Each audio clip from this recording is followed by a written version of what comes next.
Twitch Tales episode 100 part 2 of 2. If this is the first video you're watching, well, I guess you're the sort of person to turn to the back of a book before you start reading it, huh? What a rebel. As a reminder, we ended part 1 deep into a fight with a corrupted bodakicorn guardian Travis in an attempt to close the demon portal in the Great Expanse. We left off just at the moment he chose to drop his protective shroud of magical darkness and make direct eye contact with you. I'm sure eye contact with a bodak is perfectly fine, right? Let's find out. I need you to make a Constitution saving throw. Be careful what you wish for. You wanted him so badly to drop his concentration, and he did. And oh yeah, bad. Constitution saving throw 18, thankfully. 18, you are succeeding on the save.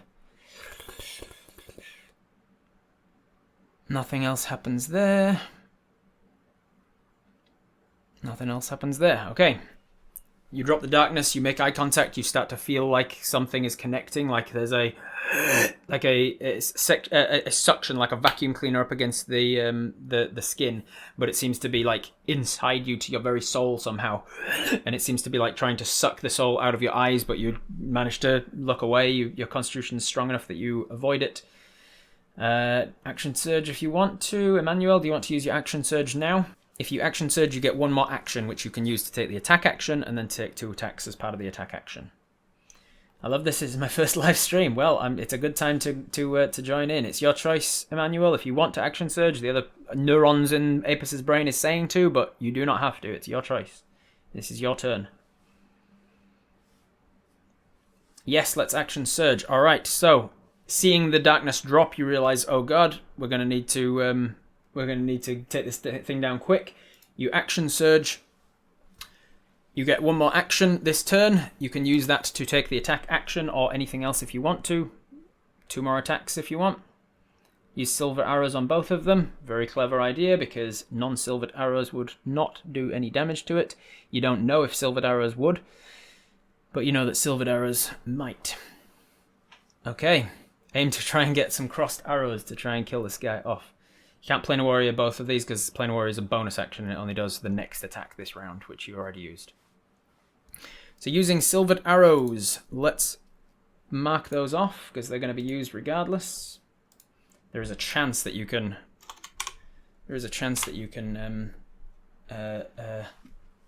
Pick them up again afterwards potentially, but you'd have to do some searching and digging around in mud and shit. So you're down to 9 silver arrows. You knock one of them first. You're already looking at him, so you've already made the save, so you don't need to make it on every save, so you're fine there. You send off your first one. No advantage on the attack for any reason. Just no disadvantage either because he's not in darkness anymore. Would Master Arrows do more? Masterwork Arrows gives you a +1 to hit, but not extra damage. Okay, here we go. First attack is straight roll. That is a 10 plus our modifier will be enough to hit. And then the second attack, we'll roll them both now. That is a 2 plus our modifier will not be enough to hit. So the first attack will hit, the second attack will not. I've lost my screen. Where do I want to go? Got so much going on. I need this one. Yeah, I need to roll your damage. That's right. So with the first attack hitting with a silvered arrow, unfortunately looking at bodakicorn's stats, his resistance is from non-magical attacks. It does not say the silvered thing. Some fiends and things like werewolves take damage from silvered. Undead, not so much. Undead doesn't do a heck of a lot against silver. It does a lot against fiends and fae and other creatures though. So it'll just be regular damage and then you'll have it. So it's going to be a d8 from your regular attack. Then it's going to be, you don't add anything, d6 or anything. There's no Hunter's Mark, there's no Zephyr, there's no Planar Warrior. There's so many things you can do to add damage. There's none of that supplied. I don't want to rob you of any damage. I think that's it. It's absolutely not a waste, Emmanuel. You have learned something by using silver. You've learned he is not. It does not bypass his resistance. I think it's just a d8 plus 3. I think that's all we've got, and he's going to have it. So that is 6 points of damage, and he halves it to 3. Unfortunately, he is still standing. He's still standing. He's looking very bloodied though. He's still got fight left in him, but you managed to hit him with the first silver arrow. The second silver flies past and gets lost in the mud somewhere. That was your movement, action, bonus action, action surge, second action. That, I'm happy to say, is everything you can do, and oh boy, was that a good turn. Well done. Well done on such a good turn, Emmanuel. And welcome to your first stream, first live stream Twitch Tales. That is, yes, okay, so back to it then, back to the round. We have, that was Apus's turn. It is now, oh boy, it's now Bodak's turn. He gets to take his action. In the meantime, let's roll the next person's turn. Let's go with exclamation mark demon. Exclamation mark demon in the chat if you want to be in with a chance to decide what Apus is going to do on their next turn of combat. Hopefully the last turn of combat if you can take him down. But it is first Travis's turn. What is he going to do? He's going to do he can do a whole bunch of stuff. He's going to do this one, I think. Yeah, this one could kill you, so he's going to try that. You're going to need to make this saving throw. Although, does he want to make the most of the wisdom save thing and do something else? Because he could do that one and wisdom save you. He could also charge you now that you've moved away. He's got the run up to do a charge attack, which would do extra damage on the horn attack. He could pierce you, kebab you, shish kebab you. But that one's pretty fun because if he manages to do it, he sucks your soul out. If he can knock you to 0, it would suck your soul out. That's pretty fun, right? That's pretty fun. Him trying to suck your soul out. I think that's smart. I think that's what he's probably going to do. All right. He's wise, not smart. Yeah. But he's also instinctively put here to harvest souls. Yeah, we've got different definitions of fun. What? What are you talking about? All right, so I need you to make a Constitution saving throw. Now that he's dropped the darkness, he's going to try and make eye contact with you again. This is one of the features where he just needs to see you. You don't need to see him. This is called withering gaze. He's going to try. You see his mouth, his like scream-like mouth, the one that's just kind of been flopping around like loose skin and tendons, no bones in the face, like it's just been torn open from flesh. It's got this void inside that seems to be a miniature portal all of its own to some other plane of existence. He's going to try and suck some of your soul out with a withering gaze. Constitution saving throw, please. You want to roll well on this. At least you still have a hero point, right? Here we go. That is a 10. That is a 10. 10 on the save. Plus your Constitution save of 2. A 2 Constitution. So you are at a 12. Just to be extra clear, you're at a 12 Constitution. The DC for this particular ability is a DC 13 Constitution saving throw. I will put it here. I'll screenshot it right now, and I will put it in the Twitch Tales chat right now, so you know I'm not bullshitting. Because if he rolls well on the damage here, it could be the end of Apus. Twitch Tales campaign. Here we go. There we go, in the Discord. If you're not in the Discord for Twitch Tales, consider joining after this episode is done. Withering Gaze. One creature that the bodakicorn can see within 60 feet of it must make a DC 13 Constitution saving throw, taking 4d10 necrotic damage on a failed save, or half as much damage on a successful one. I have chosen to crop out or redact something that follows that particular paragraph. By the way, if you're following along, if you've been following along the bodakicorn's abilities, like from the bodakicorn that we made on stream together, like years ago, you'll be like, none of this is tracking. Yeah, that's because I updated it for this fight. It was several years since I made the bodakicorn, and I was like, he's not nearly dangerous enough for a boss level monster, and I gave him a whole bunch of other stuff. Please let it be one of Rob's bad rolls. There's still death saves, says Craziest Catwoman. Hopefully. There are certain abilities in the game, need I remind you, that say, if this spell reduces a creature to 0 hit points, XYZ. Not if it kills them, XYZ. So, just letting you know, there's something else going on. Can't even blame Nicole now. This is all Rob's fault. I mean, yeah, I did fuck with the stats a bit. That's not bad. Maybe. Let's work it out. 7 plus 3 is 10. Plus 5 is 15. Plus 2 is 17. 17 damage to Apus with a withering gaze. As you are taken down to 2 hit points remaining. You lucky motherfucker. I will not get into it right now, but I'll tell you a little bit about the lore of how bodaks are made after the stream. Let's head over to the battle map. That was the action to Withering Gaze. He's got his movement and his bonus actions. Oh, I'll do this. As your soul is starting to be sucked from your very eyes and mouth, you are starting to leave your brain. It's like tunnel vision when you suddenly stand up too fast and you start to pass out. It's that feeling. And the vision you were having before continues. You're welcome, Fancy.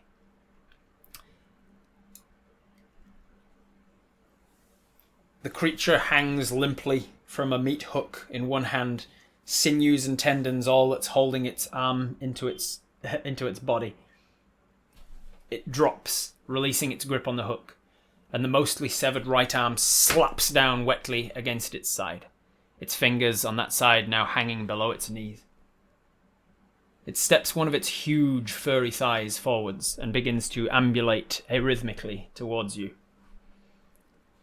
Finally, your brain is given some sense of scale to work from, with how much closer it appears to get with each step. You now realize this thing must be well over 10 feet tall. It brings with it a scent of putrid meat left to get warm in a sealed container for days. It almost makes your eyes water, and you try to prevent yourself from allowing it to touch the inside of your throat, for fear it would gag you.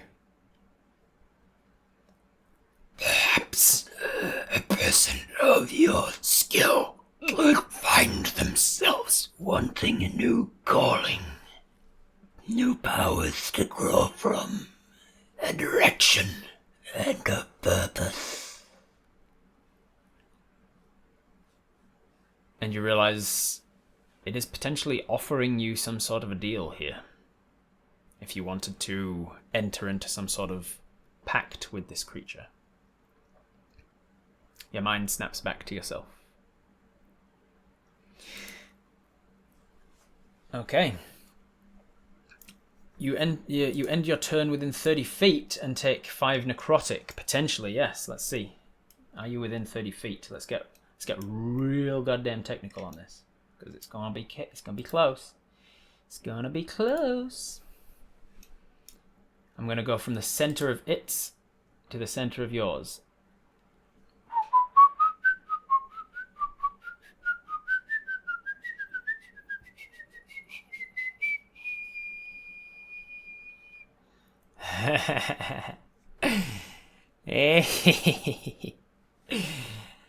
Okay, so from the center of its space to the center of your space, given that you were in melee with it and then moved 30 feet on your turn, it is a size category large, which means to the center of its tile is 32.5 feet away.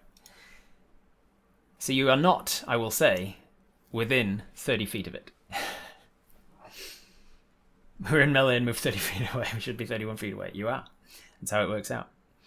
You are not quite within 30. You are goddamn on the front of it. Your nose takes half a point. No, 0.4 of a point of necrotic damage from the tip of your nose, which rounds down to 0. You take no damage from the necrotic aura of annihilation that this thing has. That's what it's called, by the way. The aura of annihilation. Okay. It didn't walk up to us, so we're good. Yeah, it's at the end of your turn, not the end of it. So even on its turn, which I'm still deciding whether it is going to move.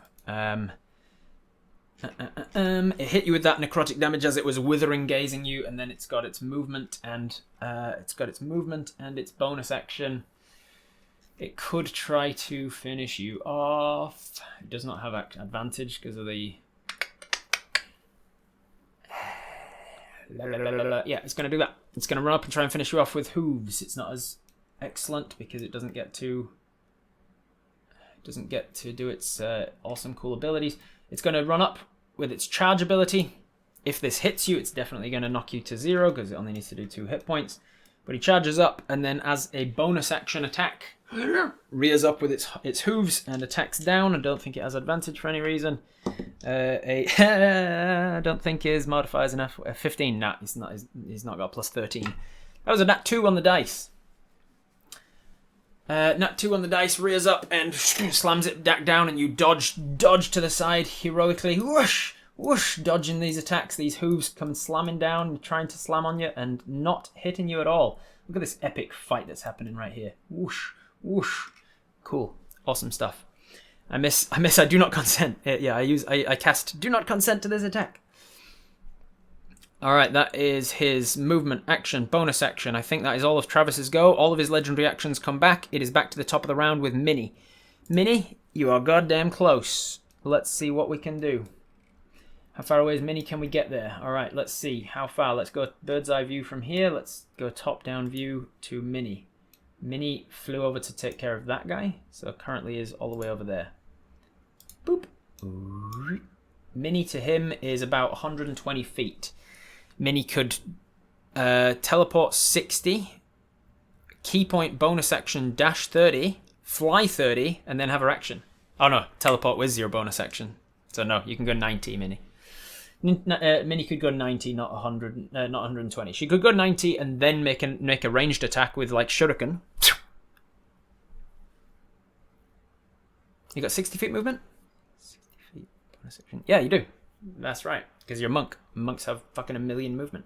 Yes, that's right. So Minnie's going to see all of this happening. See the bodakicorn on its last legs. See it charging down Apus. See if Minnie can get there. Minnie is going to fly 60 feet this way, taking 2 attacks of opportunity from undead on the way. She doesn't give a shit though, so she can. Oh, she might as well use the teleport first.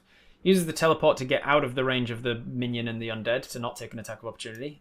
Arrives behind this one, and then uses her movement to fly up next to him and try and wail on him with her monk fists. So 1 attack of opportunity against Minnie from the undead, nat 20. Undead is not a lot of damage though. 7, 9. 9 points of bludgeoning damage to Minnie. Takes her to 20 taken total. 15-foot reach with an Eldritch Maul as well. That's a good point, yes. Does Minnie want to be within melee range, or does she want to be 15 feet away?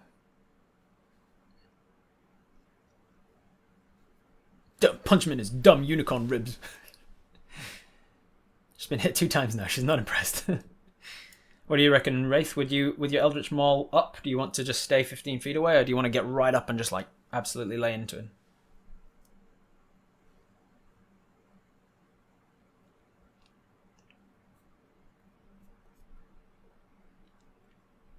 She'd get right up and lay into him. I thought so. All these other people have been like, tactically it makes sense to 15 feet away. I'm like, no, I think I know Wraith.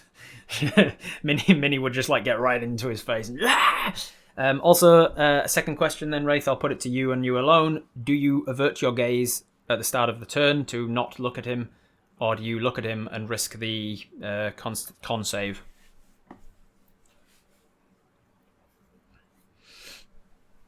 Minnie's pissed, yeah. She looks. All right, so she looks, which means that she's going to have to make a con save first before her first attack, and if she fails, bad things happen. Con save for Minnie. Let me bring up her stats. I don't think she's got a great constitution, but I don't think she tanked it either. Oh, it's not bad actually. It's a +2. All right, so she's got +2 con save. What does she need? What's the DC for this particular thing? Nightmare Gaze, blah, blah, blah. 13 on the dice +2, 15 is a success. So she is not succumbed to Nightmare Gaze. She flies up next to him. She doesn't have to have disadvantage on all these attacks because she's looking at where she's punching. She's got 4 attacks because she's going to key point Flurry of Blows this. Oh, she can't key point Flurry of Blows. She had to teleport. So she's just got 2 attacks, not 4. No one tanks con. Minnie's really pissed. Yeah. Hope he doesn't explode or something when he dies. We'll see. All right, what we got? Let me see. She's got that to attack. Okay.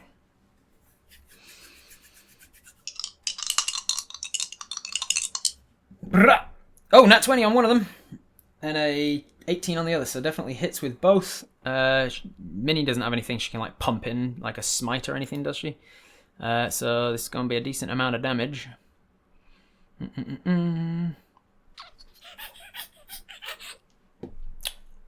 Okay, so that is and then plus 5 on each. Jesus, 10 points of damage on this. So 10 onto 16. So 26 points of damage plus 2d6. 26 and 4 is 30 points of damage. So 30 points of damage, while a lot, not enough to take him to 0, unfortunately. He is damn close. He is damn close and holding on with the last remnants of undead magic that is sticking around, keeping him here. It seems like Jorax's self is pulling it up. I rolled both the crit and the other attack that hits. Plus the plus 2d6 from the Eldritch Maul, yes, which is force damage. That's another 9. Motherfucker. Alright, 160 is what he had. 160 is the upper window. I was trying to keep him around as long as possible because I really wanted to knock Apus to 0. I wanted that extra, just like, let's see if I can get Apus to 0. Apus has got so much fucking health these days. It's so hard to knock you to 0. I'm like, let's see if I can just knock you down and make you fucking sweat a little bit. Make you sweat.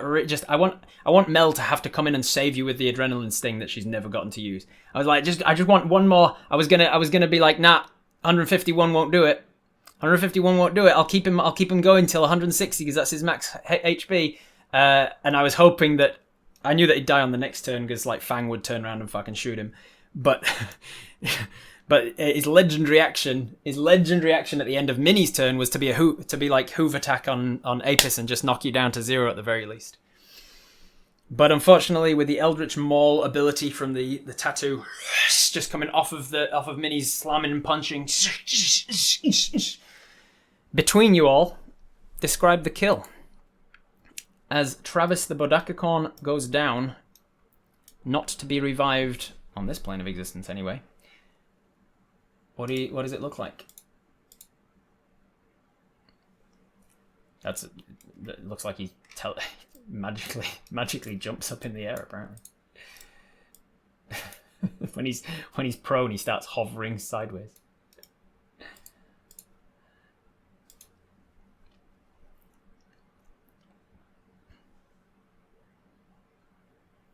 One of those tattoos things breaks the horn off, crosses it with an arrow through his face. Fuck yeah!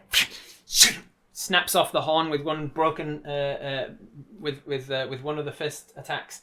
Grabs one of the arrows that's been plunged into his chest and pulls it out. Crosses the two of them over, looking directly in his eyes and being like, "Suck my soul out, bitch!" Bam! Sticks both of the horn and the arrow in through his empty eye sockets. He seems to turn into himself like a black hole, unstable within its own sphere of of influence seems to turn within itself and explode outwards. Unfortunately, he does have a death throw, which does, I think, it gives you a dex save against no damage, though. Aura of Annihilation, Nightmare Gaze. Where did I... Oh no, I took it out. Yeah, no, I took it out. I obviously decided when I was making the upgraded version that I'd given him enough stuff, and I probably shouldn't also make him explode on death. He does 1d1 damage. Yeah, no, I took out the death throws because there was plenty more going on the battlefield. So as Travis the Unicorn implodes in on himself, darkness disappears with him in the area that he is, but the surrounding area of this portal is still going, and all of the undead creatures and minions are now just roaming free. They are no longer controlled directly by the bodakicorn. The fight is not over. Apus is still making death saves. Apus is still almost dead, and the portal is still spewing out monsters on the regular. So, teleport, run, attack, nat 20, attack, another one, force damage, snap it off, kill the bodak. That is all of Minnie's turn. There is no longer legendary actions at the end of your turn, so we go to Mosh. Mosh is going to try and kill this undead, and if he can, then they don't get back up again, because there's no legendary actions to try and get them doing shit. The monsters... Oh yeah, I need to now adjust the initiative. I now need to adjust the initiative, because enemy number 2 has gone down, and these undead and whatnot actually need to just join the initiative order as normal now. Ooh, both terrible rolls, but better than your 2. So they're going to go before Apus, but after Mel. There you go. So much on the initiative. So Mosh is going to attack the undead, and it hits. Does it go down? It does. Nat 1. This one goes down and not to get back up again. Killed. These ones that are already down can be killed off entirely now because they're not going to be getting back up again. There's still this one alive. There's still this one alive. That's good. Alright. Mosh is going to use his movement to run towards this one and make an attack. It hits, and he does not go down, unfortunately. Does the lair action curse vanish on Apus? Lair action curse. No, you are cursed. The lair action was to cast the spell Bestow Curse, but once you're cursed, you're cursed. The Bestow Curse is not a... Oh, it is a concentration, but it's concentration on the lair, essentially. The lair is the one concentrating on it. The fact that you're surrounded by decrepit annihilation of demonic undeath, that's the thing that's cursing you, not the unicorn. Okay, that is Mosh's whole turn. There's no legendary actions. Now it's a lair action at initiative count 20. What are the lair actions left? Bestow Curse was done. Sap all non-evil creatures for 1d6 damage. Hey, I might get to knock Apus to 0 anyway. Alright, all non-evil creatures take 1d6 damage. Unless I roll a 1, Apus goes down. I fucking rolled a 1, I swear to God. Son of a bitch. I don't want to fucking... there's so many dice on my table you wouldn't even be able to see it. Fucking 1. Son of a bitch. Alright, well, fuck. It really takes a fucking point of damage at least. Mel is at 22 damage taken. Mosh is at 34 damage taken. Your Mel's Militia. Where is Mel's Militia? This one? Mel's Militia are at 12 damage taken. What else we got? Apus is fucking 1 damage left. Jesus Christ. That will kill Oath. No, it's not melee damage. It just makes him lose another death saving throw. So Apus is down to 1 health. Then Minnie takes 1 more damage. Is anybody concentrating on anything that I should remember? This guy goes down to 2 failed death saves and 1 successful death save. So Apus is almost dead. Fang is on only 5 damage taken. Well, he's taken a little more than that, but he's second winded. You're concentrating on Zephyr, that's right. So concentration check for you. Where's your Apus die? There it is. 18 plus stuff. You succeed on the concentration check on Zephyr. I think that's everybody though. That was the lair action, and that's not a product of the bodakicorn being here. It's a product of the area you're fighting in. It is now, let's see, it is now ally 1, which is Fang. Fang, does Fang want to heal this guy? Does Fang have the ability to heal this guy? Artificers have cure wounds, that's right. Where's my Fang stats?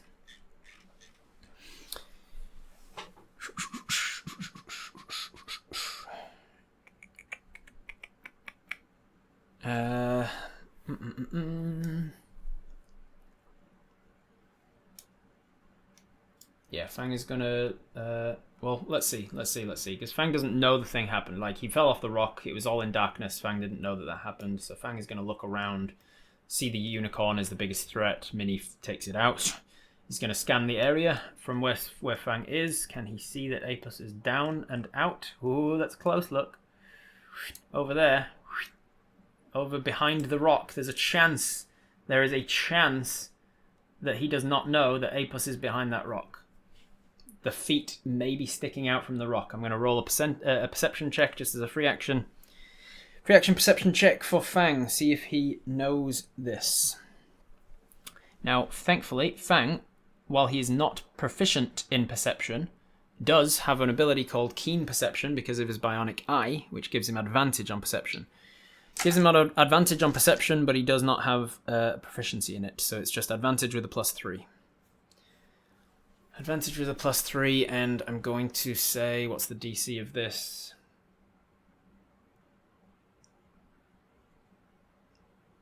Okay. there's the double nat 1 with advantage that we were looking for with the Bodakicon. One of them was a Mel dice, one of them was an Apus dice. Nope. All right. Fang looks around. He does not see that that Apus is dying. He sees no other enemies around. I've got somebody trying to call me. Just cancel that. Does he see any other enemies from his perspective? He sees that portal. I think maybe he would just run towards the portal to try and shut it, or he would see zombies in the area behind the Apus and Minnie. Yeah, he's going to move over here to this rock. He's going to jump up, even from this vantage where he could theoretically see them now. Nat 1 is a nat 1. He ain't seeing shit. He's going to move towards you. Where did I just go from here? Sorry. 26, so a little bit further. He can get to about there. And then he's going to fire off magic missiles. Can you see that one? Any undead in the graveyards? I think you can see these ones over here. So he's going to go level 2 magic missile. One on this guy, one on this guy, one on that guy, and one on this dwarf here. They're all going to fire off. They're all going to hit. Let's see if this one goes down. Even numbers, he goes down. He does. This one's dead. Even numbers, he goes down. Even numbers, he's dead. That's 12. This is a demon, so even numbers, another one comes... Oh, sorry, it's not an even numbers, it's less than 5. Less than 5, something comes out of the portal. Nope. And then the one that these guys are on is an undead, right? Yeah, that's an undead. So even numbers, he goes down. He goes down, lucky. Uses one of his magic missiles to... like the Mandalorian with his whistling darts. It was his action, his bonus action. He's already used his second wind. A bonus action, Eldritch Cannon. See if he gets more temporary hit points. No, that's the same number he's got already. That is Fang's turn. There's no legendary actions at the end of his turn. We're already on the lair action, so it's Mel and the militia. Mel would not have any reason to know that Apus was down. because the darkness was on him and she's busying herself with this stuff. So she is going to fly at... Mosh has got that guy. She's going to take out this one. She's going to try to. That's going to hit. And a 6, not a 5. So there's no new demon spawned from the portal either. So she manages to take out that demon. And then she tells her militia to start heading over to intercept this demon here. It's only going to get about that far though.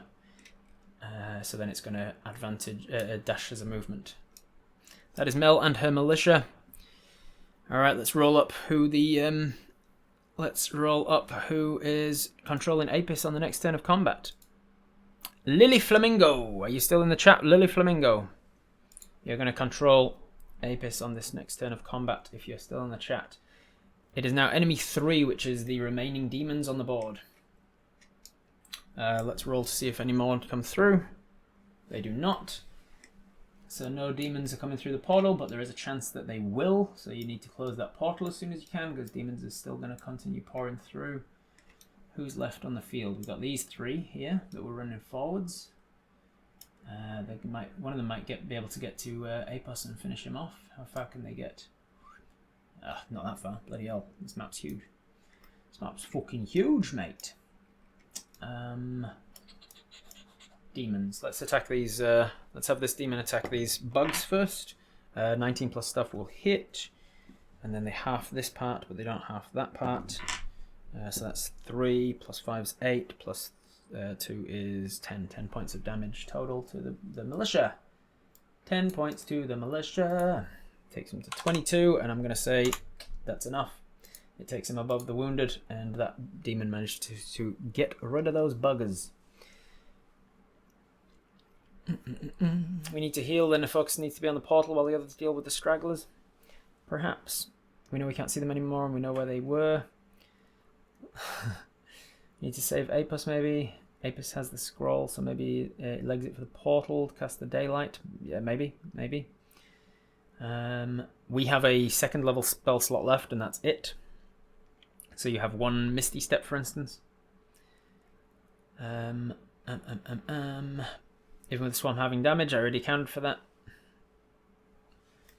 Then it is these guys then. They don't get to do much else, but they get to move forwards with a dash. Who's the closest living creatures? I guess they're going to go this way. They dash this way, 60 feet. This one dashes 60 feet as well, and this one dashes 60 feet as well. Then that one did an attack and then uses its movement to go 30 feet towards Mel. This one over here dashes 60 feet. And no new ones come through the portal yet. So these ones have taken a while to get to us with dashing each round, but they are starting to get upon them. Mel and Mosh are starting to get some demons coming their way. With no more new ones coming through the portal yet, but some coming on future rounds if you don't stop it. That is enemy 3's turn done. It is now Apus. Apus's turn is here. He is on 2 failed death saves, 1 successful death save. He needs to roll above an 11. 11 or more will keep him alive. Anything under an 11 will kill him. Like dead. That's a 14. 14. That is 2 successes, 2 failures for Oath. It is 2-2. Sheesh, my blood pressure. Will it take our action to heal Oath? Depends what you want him to do, yes, probably. That is Oath's turn. It is now Apus. Apus, it's your turn. Who did I draw before? It was Flamingo, someone. Who was it? Lily Flamingo. Lily Flamingo, what are we doing with our turn? We've got an action, a move, a bonus action. We still have 1 2nd level spell slot if you want to Misty Step anywhere. Let's see if you know Apus is down from where you were. You were in pitch darkness, but you know he was on the rock. You were down here when they jumped up and started firing stuff. You ran away and you heard the hooves on the rock. You felt the tremor sense of where Apus was and where you were outside of your tremor sense range by the time Apus hit the ground, but you know that they were up on the rock initially. I think you look around now, the darkness is down, you know where the unicorn was, you know that Apus is somewhere around there, and you haven't heard them twanging their bows and arrows or making quips and stuff. I don't think it would be metagaming to think, oh, Apus might be unconscious. You don't know where they are, but you know that they're somewhere in this region, most likely, and unconscious. Is Lily Flamingo still here? Oh yeah, second wind. So second wind first is a bonus action. Try and get some health back. You are going to heal a d10 plus your fighter level, which is 3. So you're going to get a d10 plus 3. Let's roll that now using one of Apus's dice. There they are. d10 plus 3 is 8. That's good. 11 points of hit points back. So you're taken from 1 up to 12. That is a significant improvement and saves you from that d6 necrotic stuff every time there's a lair action. Anything else? What's your action and your movement now, Lily Flamingo? Did I miss what you'd said? Let me see if I can find you.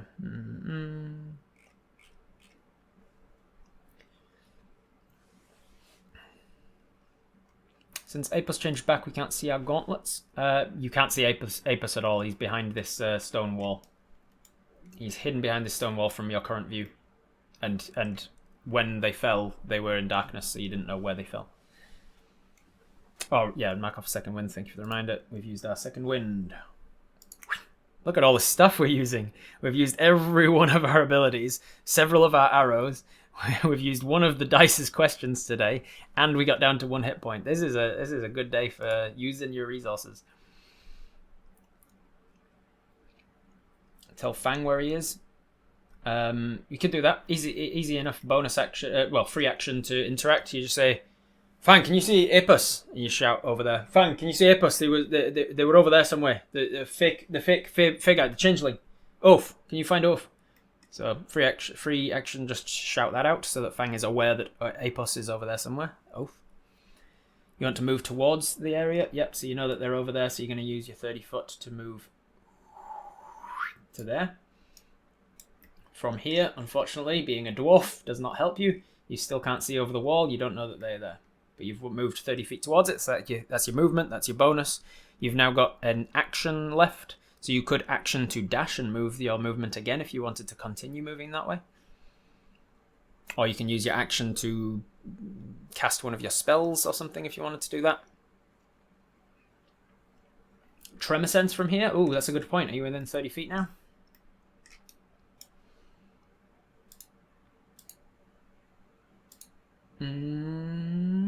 Yep, 25 feet. So as you move into this area, Apus isn't moving.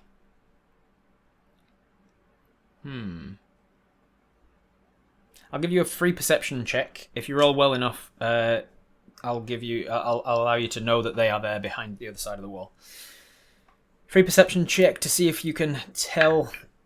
Yeah, 19. 19 plus your perception, plenty enough. As you move into that range, your Dworgen tremor sense starts to hear them kind of coughing and spluttering, choking on their own blood. You feel, oh shit, they're on the other side of this wall and they're dying. You've got an action. What do you want to do with your action? How far towards the portal would Misty Step get us? Misty Step would get you 30 feet towards the portal. 30 feet? Yeah, 30 feet towards the portal, which would be that direction. You could Misty Step next to the guy. Misty Step is a bonus, but I allow you to downgrade an action to a bonus if you want to take 2 bonuses on your turn instead of an action. That's fine with me. You can Misty Step to basically anywhere here. From you, Misty Step can get you anywhere within this range. Throwing a potion is a Baldur's Gate mechanic. Yeah, no. Just dash to him, shout out they're dying. Alright. So as your action, you use your movement to dash around the corner, and you go, oh shit, they're over here, they're dying!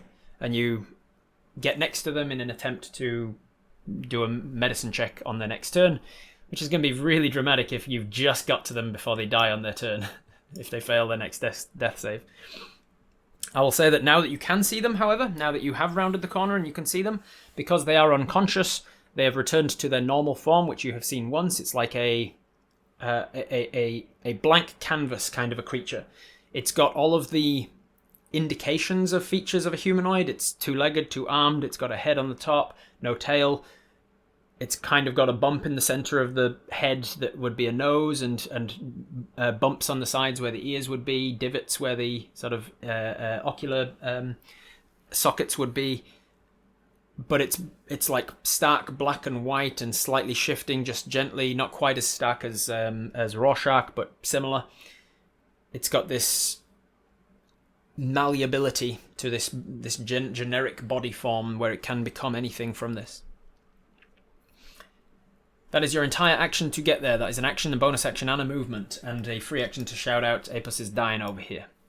You will also see on the body the braces. Yeah, the braces would be on the body at this point because they can't concentrate on keeping them hidden. So the braces are also on their arms. The dragon scale braces that technically belong to you, or technically belong to them, depending on which technicality you look at. That is your whole turn. That is now enemy 2, which is undead. How many undead are still around? This one is there. Might shamble over to somebody. This one's gone mosh. This one's this one. I think we've only got 3 undead left. 1, 2, 3. 3 undead. Is this one going to shamble over to Minnie? It flew past and it took an attack of opportunity on her. And so, yeah, it makes sense that it was going to now shamble after her. Shamble, shamble, shamble. It's going to get as close as it can, but not be able to attack. This one's going to attack Mosh. That's going to hit with a 20-something to hit. Mosh is... Yeah, garbage. Mosh is going to take no damage from it, because he's immune to non-magical bludgeoning. Slams him. Striking and scratching at his werewolf form. He's taking no damage from it, though, because that's why he went after the undead in the first place. This one, meanwhile, is going to try and attack at Mel.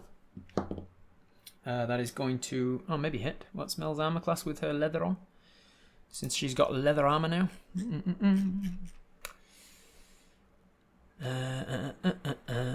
Oh, that's not going to hit. She's got a high dexterity and leather armor, so that is not... She's going to just swing at Mel and miss.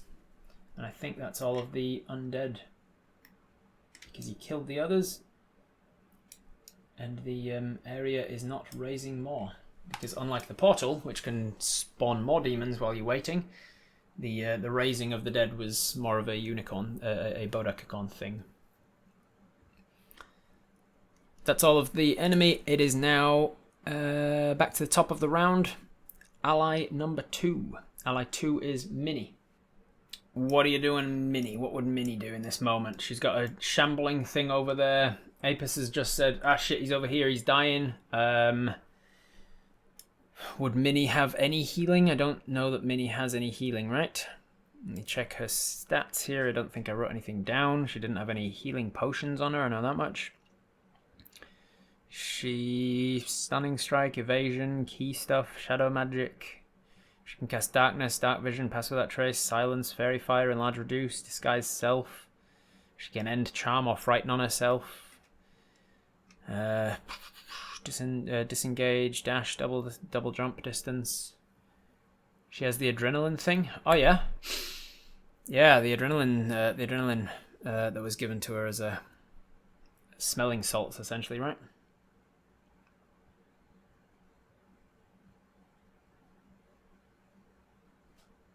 Mel has the adrenaline injection.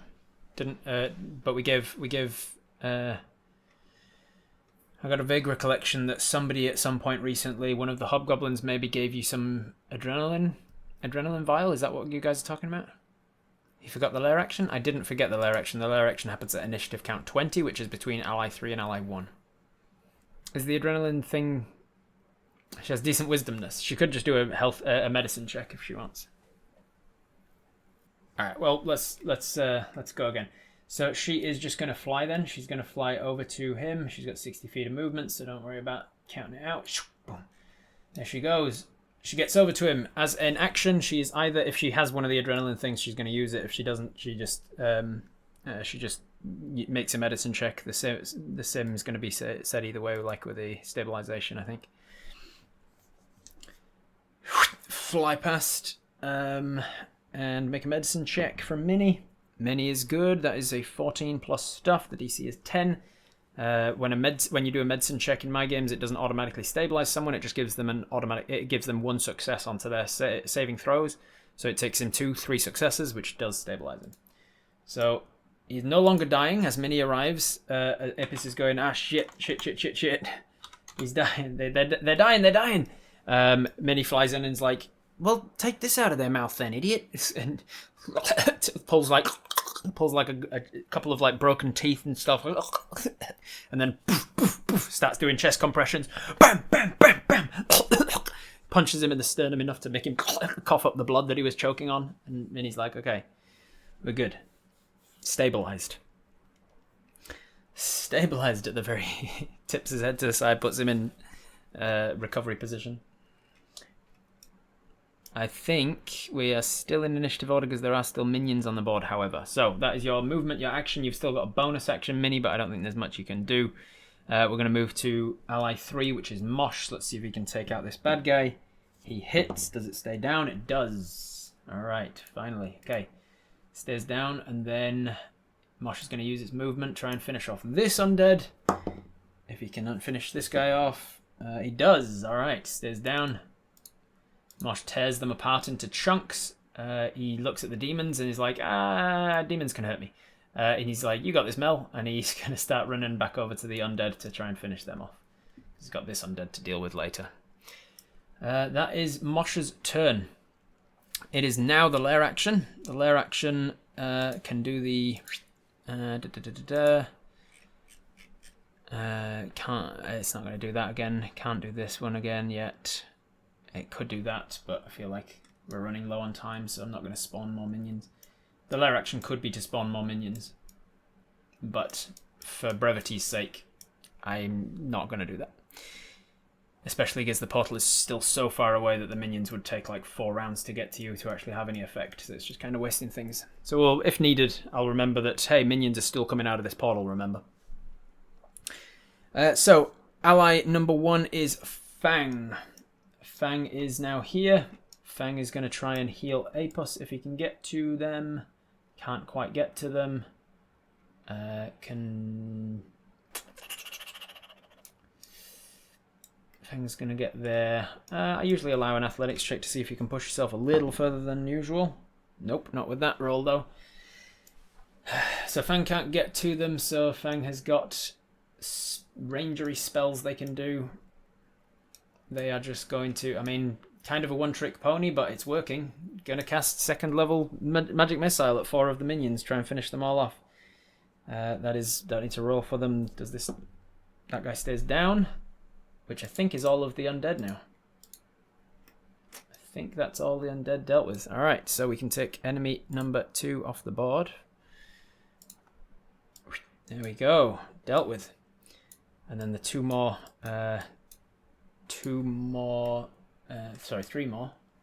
We can go on, let's go the one on Mel. Does another one come from the portal? It does not.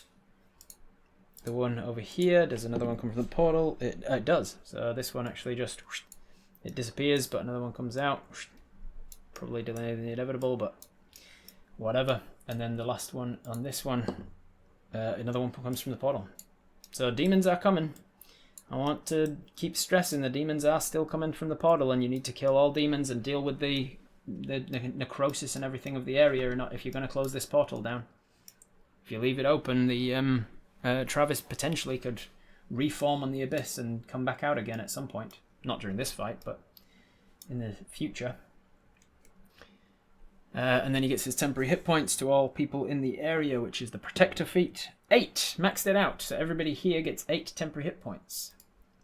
And we'll give them 8 temporary hit points by just, it's essentially just healing them 8. Similar enough to not make a difference in this moment. I'll give you 8 temp. We don't have a feature for 8 temp on our overlay here, so we'll just remember that we've got 8 of those 20 as temp. Oath gets 8 temporary hit points as well, but it's temporary, not healing, so he's it's like a buffer against taking damage, but it does not heal him. And he takes himself 8 as well off of the 5 that he had, so that's another 3. That is Fang's turn. Mel's militia is going to go. Mel and her militia. She is just taking out that one. She's going to try and... Let's see. There's one zooming at her from over there. There's one over here. She's going to zoom up this way. She's going to zoom into range of it and attack it. It goes down and stays down. And no one new comes from the portal either. Her militia are all gone, so I can take the militia off of the initiative order. The militiative order. That is Mel's whole turn. Who is going next for Apus? Close this window. I don't need that window up. I don't think I actually rolled for the... I didn't ask for anybody to roll for the next Apus, because I forgot. Alright, let's just do... Exclamation mark heal is the key word if you want to be in with a chance to roll to be Apus on this turn of combat. Exclamation mark heal. H-E-A-L. It is now the demons' turns. I'm just going to move them up, make an attack against Mosh. Ooh, that's definitely going to hit. He's going to be immune to that much of the damage, but he's going to take that much of the damage. So he is at 39, and Mosh is looking wounded. He can't take too many more attacks from these demons, or he will go down. Mel, meanwhile, these demons are going to move towards her. The demons that came through. Now that it's actually becoming important, I will do the D4 summoned minions as a legendary action. Thankfully, I just rolled a 1. Demons. Let's grab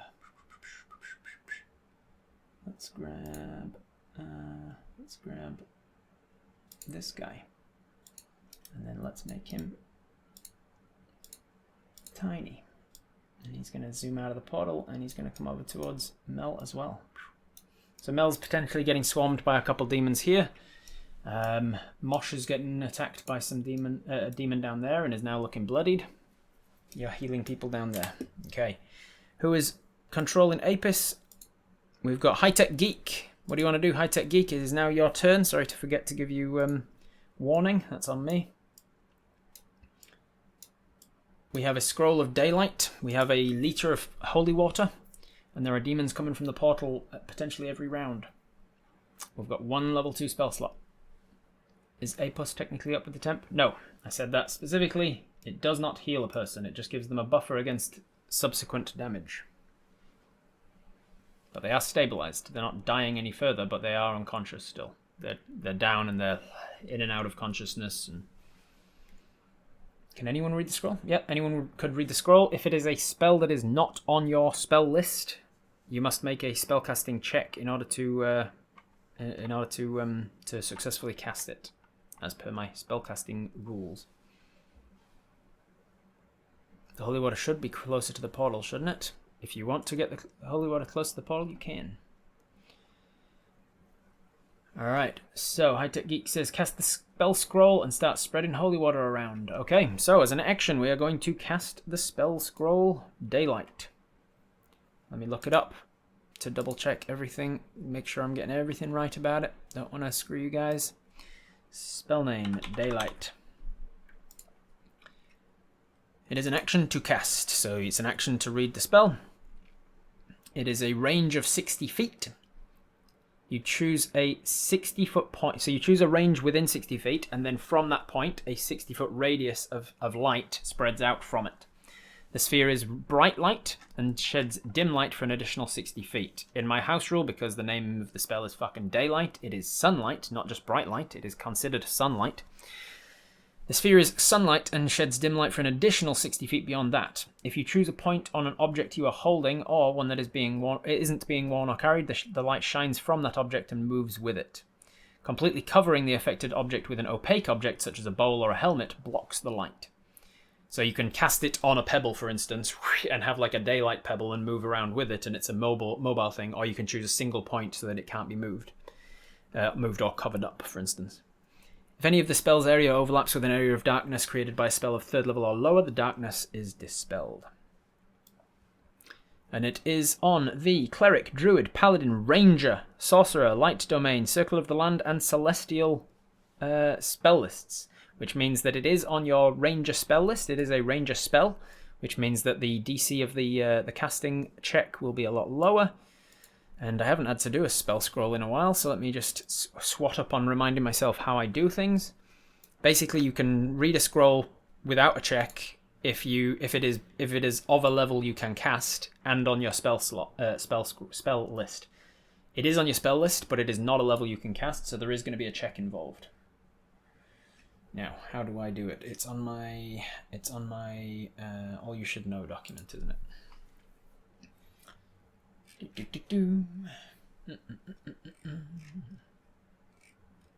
Casting from a scroll is possibility for anyone, even non-casters. If it is a spell of a level you can cast and it's on your class's spell list, you can cast it without a check. If it is either too high of a level or not on your list, you must make a spellcasting ability Arcana check with advantage. You get advantage because it's on your spellcasting list. If it's not on your spell list and it's a higher level than you can cast, you must make a spellcasting Arcana check without the advantage. So basically, you have advantage on a spellcasting check ability. So spellcasting is Ranger is Wisdom for Ranger. So it's a Wisdom-based Arcana check with advantage. Wisdom-based Arcana check with advantage. Let's see what that is for you. Wisdom is a +2. Arcana is proficiency, so you've got a +5. So you've got advantage and a +5. And you need to get a 10 plus the spell's level, which is 3. So 13 is the DC. After using the scroll, success or failure, the scroll is destroyed. If the check fails by 5 or more, you trigger a Wild Surge and take force damage of a number of d4 equal to the spell level. So if the DC is 13, you have advantage and a +5. If you still, with advantage and a +5, get an 8 or less total, you trigger a Wild Surge and take 3d4 force damage. That's how spell scrolls work. Read the updated chat. Oh, sorry, my bad. Let me just jump over here to where it's going to be clear what you've said. High-Tech Geek said... Where is it? Where's the last time? Teleport towards the portal, run towards it, dash towards it, etc. Get as close as you can towards it, and then do the spell scroll, etc., etc. All right. If you teleport towards it 30 feet with your Misty Step, you'd get to about here. Then you can use your movement to run 25 feet towards oh yeah, I think I moved you 30 feet before when you should have only got 25 because you're a dwarg. Oops, oh well. It actually kept you alive because it put you outside of the Aura of Annihilation. Then you can, so that was your movement and a bonus action dash. And then you can cast the spell from here to a point within 60 feet. So from here to a point within 60 feet would take it to there. So you could target this square here. And then the spell would be from there 60 feet out, and the daylight would be there. So that would be, if you use the spell now, the daylight would be here as far as you could possibly get it, which is still shy of the portal by a good 80 feet. So you might want to just use this action to just run and dash, I would imagine. Ah, shit. Why were you not able to see the map the whole time? Switch to map. Boom. My bad. Basically, you're shy of the... You can get it to as shy of the portal by a good 80 feet. So, just use your action to dash, I reckon. You could also cast it on your arrow and shoot the arrow. Yes, you could cast it on something that you can move and then move it towards. Run and dash. I thought the scroll was for the entire area. No, just a 60-foot radius thing. So, Misty Step, bam. Dash, movement, bam. Action to dash, bam.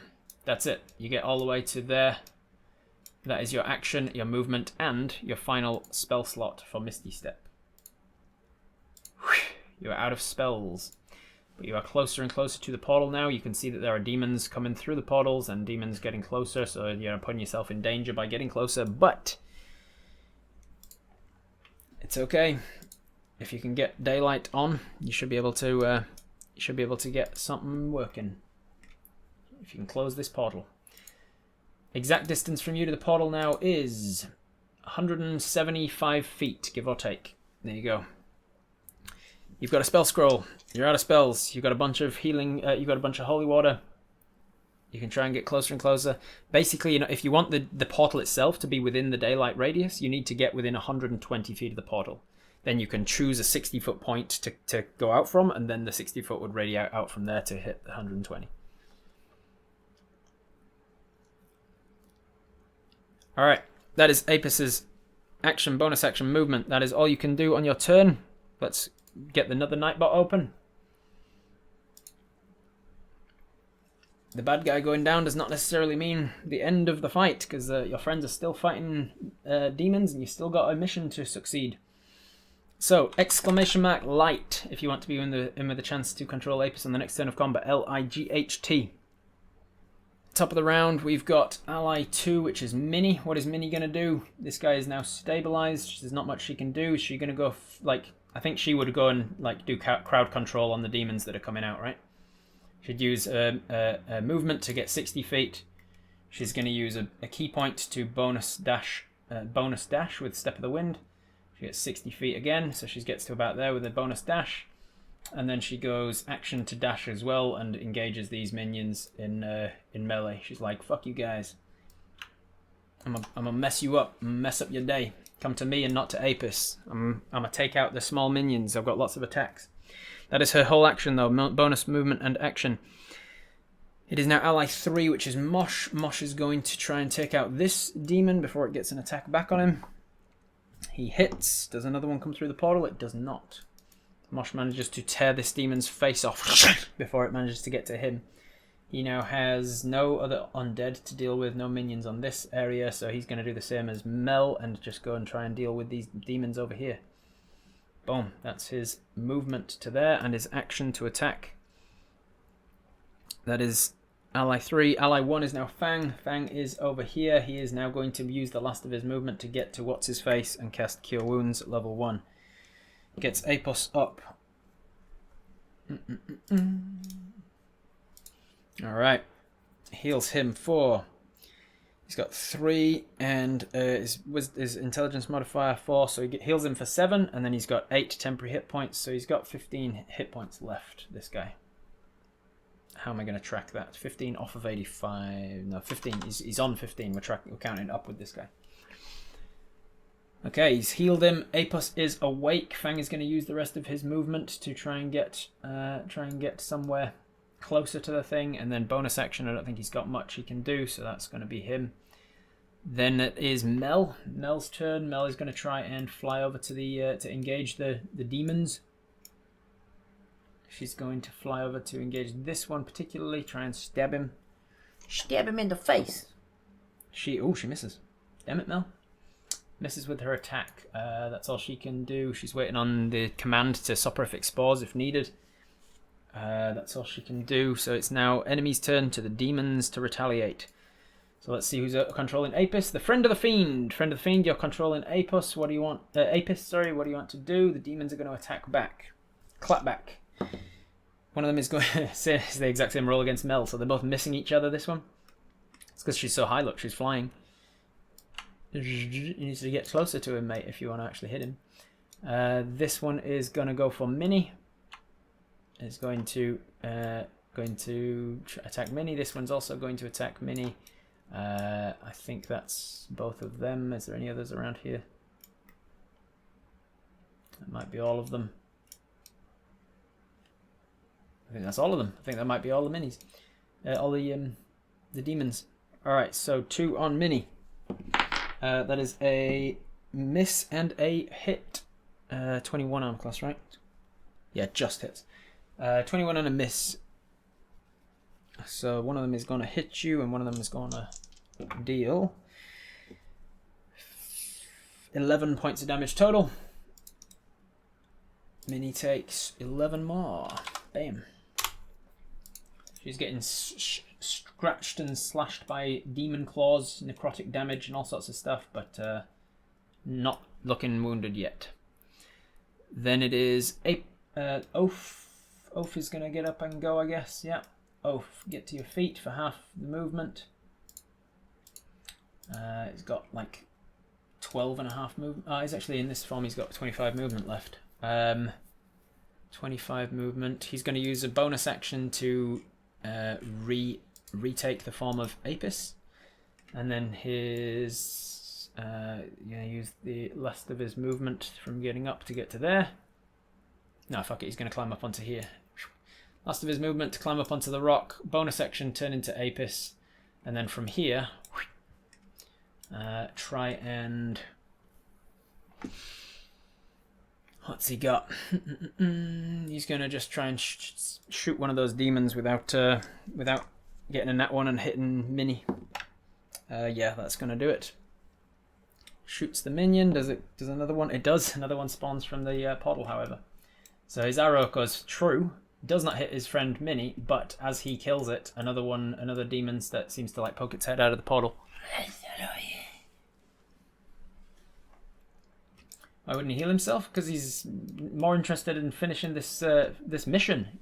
Like he's not. It's like important. You're pressing the advantage you've got. If you don't keep going with the advantage, these demons are going to start overwhelming you again. That is Oaf's turn. It is now Apus's turn. Friend of the Fiend, what are we doing? It is now your turn. You've got an action, bonus action, and a movement, and you are about 175 feet away from the portal.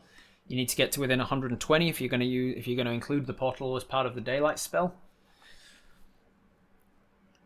You could cast daylight on something and try and get it closer to the portal, like shoot it if you wanted.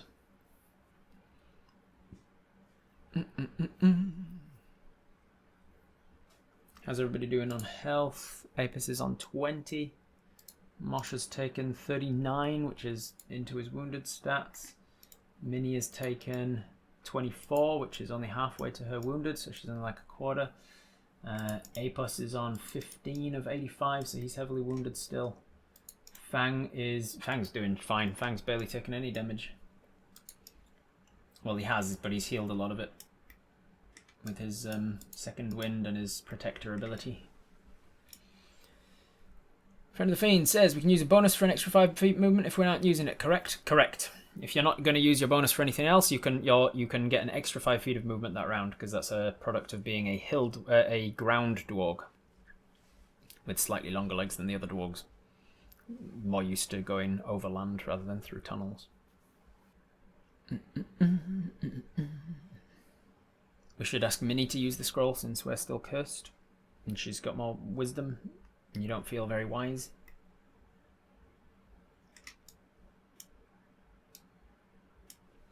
You would be rolling with disadvantage, but advantage because it's on your ranger spell list, so you'd be rolling a flat roll plus 5 and you need to hit a DC 13 to cast the spell successfully. So you would need to roll, if you did it, you'd need to roll an 8 or more on the dice to succeed. Do we need to kill all the demons on this side of the portal to purify the area? Ideally, yes. But casting the daylight could certainly help to do that, because demons don't tend to like bright daylight. So what are we doing, Friend of the Fiend? How long does the light last? It lasts for an hour, I believe. Okay, run forward, full movement, plus 5 as a bonus, call out for help, drink a potion this round. As an action, drink a potion, see if anyone can make it before next round, but have us in place if not. Awesome. Alright, so we are going to move forward the full 30 feet, because a bonus action to move an extra 5.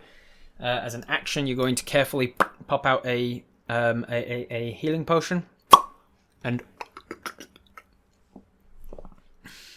which healing potions do you have? I think from memory it was just a couple of light healing potions, right? I don't think you've got any of the major healing potions, have you? You don't have a moderate, greater, superior, or supreme? Correct me if I'm wrong, but I think they're both light healing potions in your inventory here.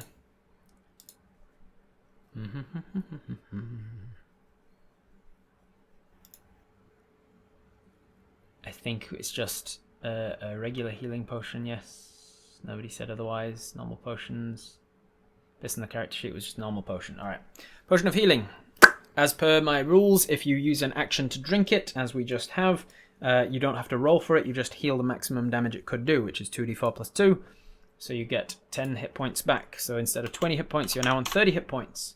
Not bad at all. You call out free action. Hey, somebody grab this. Somebody who's wise, grab this scroll and read it. We need to cast daylight in the area. Stop the demons coming through. Okay. That is your action, your movement, your bonus. That's your whole turn. Apus. If you want to be in with a chance to decide what Apus does on the next turn of combat, thank you very much, Friend of the Fiend, for that round. We are going to go !scroll. SCROLL. !scroll in the chat if you want to be in with a chance to control Apus on your next turn of combat. In the meantime, however, we go back to the top of the round.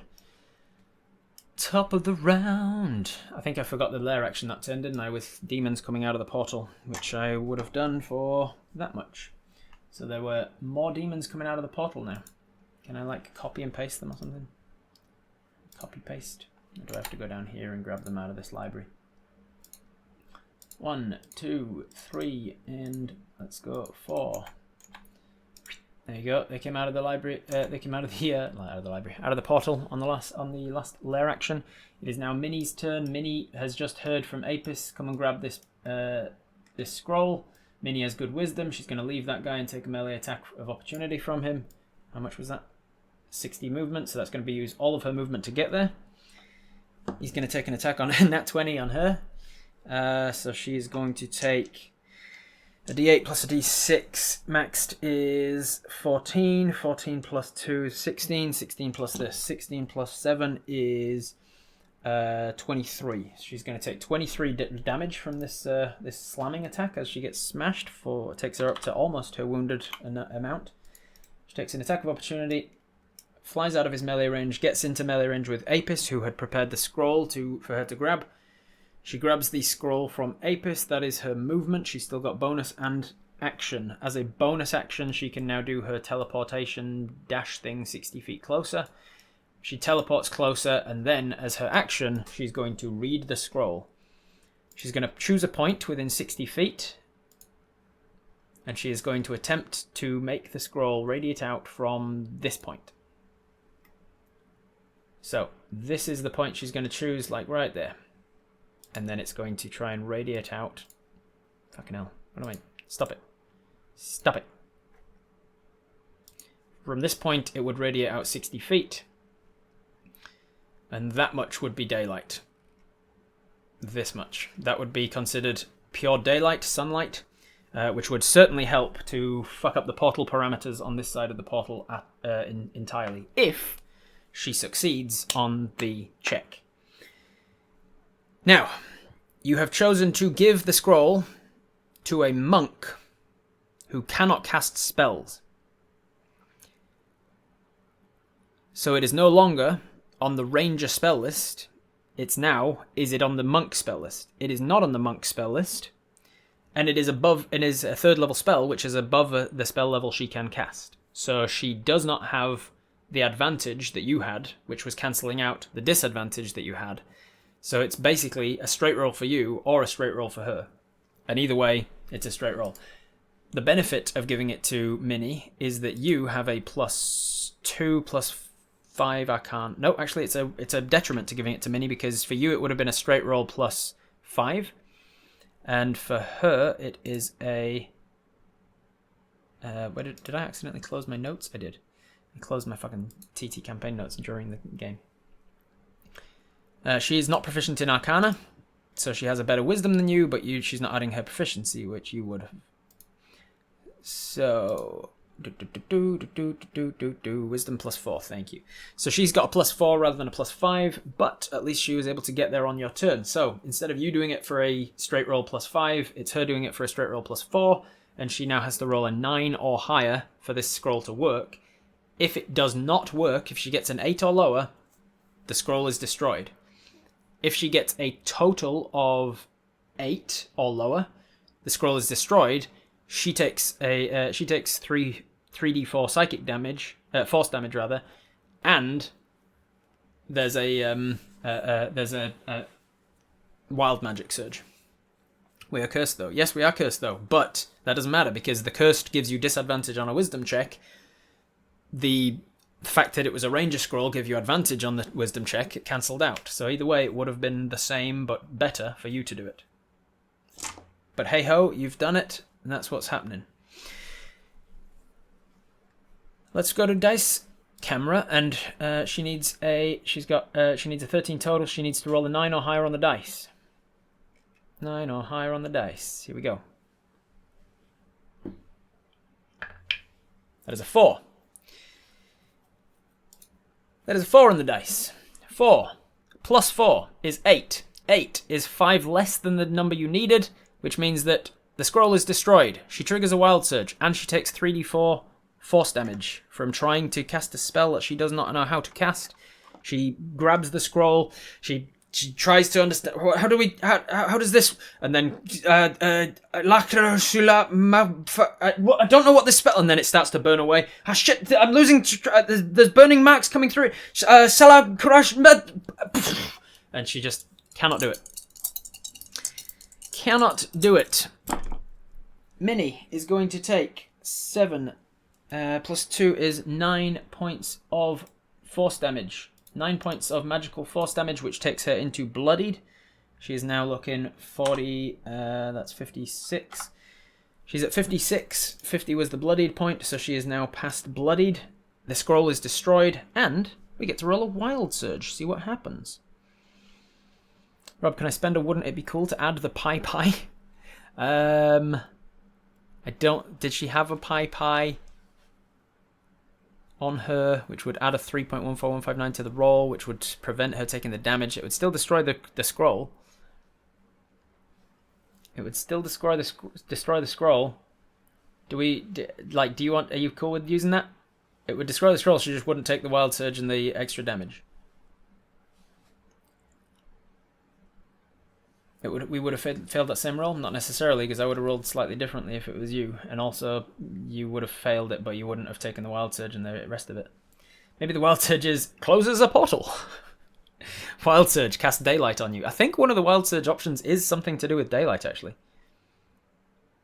Alright, let's open up wild surge table. Homebrewed wild table, here it is. I need to roll a percentile die.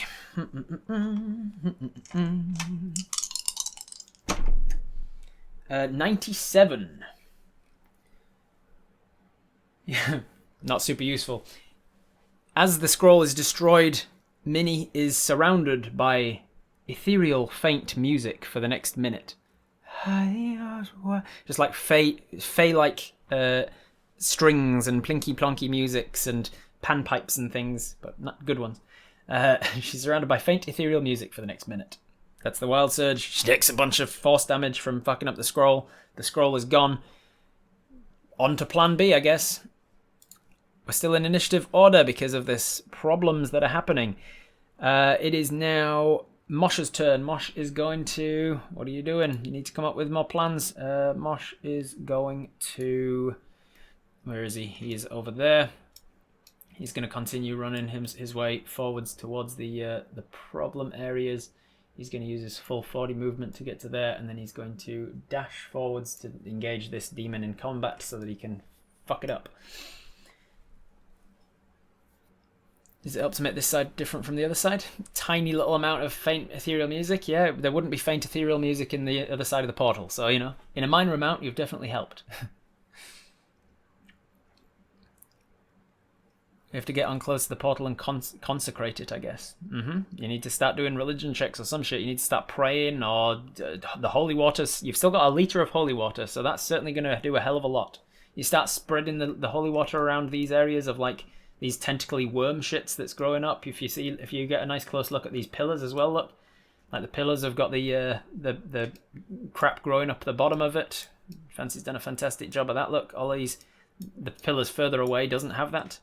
But the pillars close do. They've started to get like desecrated. So if you get to these areas and start throwing holy water around, It could still work. It's just that the daylight would have been a great help to it. Daylight would have all but guaranteed it, essentially. All right, Mosh is doing the dash to get in combat. Then it is lair action. There's no bestow curse anymore. Now everybody in the area takes a d6 damage. Every non-evil creature takes 3 points of damage. That is Minnie taking 3. That is Mosh taking 3. I should actually check Mosh's hit points now because he might be getting close. Where is Mosh at? Fighting Travis. Mosh stats. Oof, Mosh is getting... He's not quite at his halfway point. He is above the bloody. He is close to his average. A few more hit points and he's above his average, and I start looking at the next story appropriate attack kills him. Apus, you take... it was 3, wasn't it? Yeah, 3 points to Apus 2. That is down to 27. We are down over to... Who else is on the battlefield? We've got Fang over here. Fang has only taken 2, so he goes up to 5. Apus gets another 3 damage off of him. Not at all confusing that I'm counting up with some and down with the others. Alright, Apus is not looking great, but he survived it. He's fine. I think that was everybody. That was the lair action. It is now ally number 1, which is Fang. Fang is going to try and do the things. If you guys start looking up ranger spells and artificer spells that Fang would have, maybe he has something that he could do to help. If artificers got any... Artificers have got magical tinkering, where as an action they can tinker with a thing and it creates a small amount of light, like candle light. It's not very useful, but any amount of light might help. Look up some... I'm just going to dash for him at the moment, but you guys start looking up at artificer spells that he might have. He has first level spells and like 2 second level spell slots left. Minnie could cast Fairy Fire, lots of pretty colours, yeah, maybe. Is Rob encouraging metagaming? It's not metagaming. He's an artificer, he has artificer spells. Start looking up artificer spells, see what he has. You are working as a team. You are not only in this moment controlling Apus. You are Apus, but you are semi-controlling the rest of your BeeTeam as well. As the leader of the team, you are making the decisions of what they would have, what they would do rather. Okay, that is Fang's turn. End of his turn, he gets his protector ability from Poppy. Nah, one temporary hit point. He's not going to take it because he's still got more than that. I think that's it for Fang. Yep, that is Mel's turn now. Mel is still engaging bad guys, I think. Right, where was she? Was she getting attacked by anything? Where did Mel go? Oh, she's hiding behind this tree. There we are. There you are, Mel. She's going to try and finish this guy off. She hits him. Does he stay down? He does stay down, but he also conjures another one through the... Well, he doesn't conjure it. It's just another one comes through the portal at the same time. Make him bigger. There you go. So there's more demons coming through portals. There's a lot of them now. That was Mel's action. She's going to use her movement to start getting closer to it. She's going to use her... Fucking hell, gets stuck on stuff. Boom. There she goes. She flies towards the portal. And flies up a little bit. That is Mel's turn. Enemy's turn next. So let's draw Apus. What are you going to do, Apus? Who's next? Nightbot giveaway, roll it. Nathaniel the 20th. Are you still in chat? Let me know that you're still here, Nathaniel. You have got control over Apus for this turn of combat. You are this one right here. Boop. And you are a little ways away from the portal still. How far from the portal are you? You're about 140-ish feet from the portal. You've got allies dotted around, some demons coming through. You need to start consecrating this ground and healing it and making this side of the portal look different to the other side of the portal as much as you can. Meanwhile, it is the enemy's go. So this one's going to attack Mosh, see if he can kill him. Mosh might go down if you're not careful. That is a hit on Mosh. Mosh is going to immune to the slashing part of it, but the necrotic damage he takes 2. It takes 2, baby. He's still just under his average half, so I'm going to keep him alive for now. Then it's these monsters. These demons are going to move their movement towards Mel. That's 1. That's 2. That's 3 on Mel. It's 3 on 1. They get advantage on their attacks. These ones are going to dash towards the pixie with the faint ethereal music, using their dash action to get there. Does any more come through the portal? Every time the demons have a turn, there's potentially more through the portal. Unfortunately, fortunately for you, unfortunately that is not more demons spawned yet. So, 3 on 1 with Mel. They're going to have advantage on the attacks. First one is going to hit. Second one is going to hit. Third one is going to miss, actually. Yes, the third one misses, even with advantage. So, 2 attacks. That's going to be this, and this. Just going to take this plus 4, which is 4, 9, 12, plus 4, 16. She takes 16 points of damage. 16 onto 22 is 38. Mel might be down. Let me just double check her. Mel stats. She's got 38 damage now. Mel stats. Ooh, okay. She's not down, but she now is above her half. She is not only wounded, she's above her average. She's like in halfway through the window of her opportunity. I cannot keep her alive beyond the next lot of damage, essentially. The next time it makes story sense to do enough damage to her that she goes down, because she is well within her window of death. Her death range. As Mel falls, she stings herself with the adrenaline stinger and she's all good. Yeah, she falls with her stinger just tucked underneath herself. Okay. Yeah, when she goes... when I was saying dead, I mean she's unconscious or dying or whatever. Alright. That was the minions all turn. It is now Nathaniel the 20th. What are we doing on our turn? This is you here.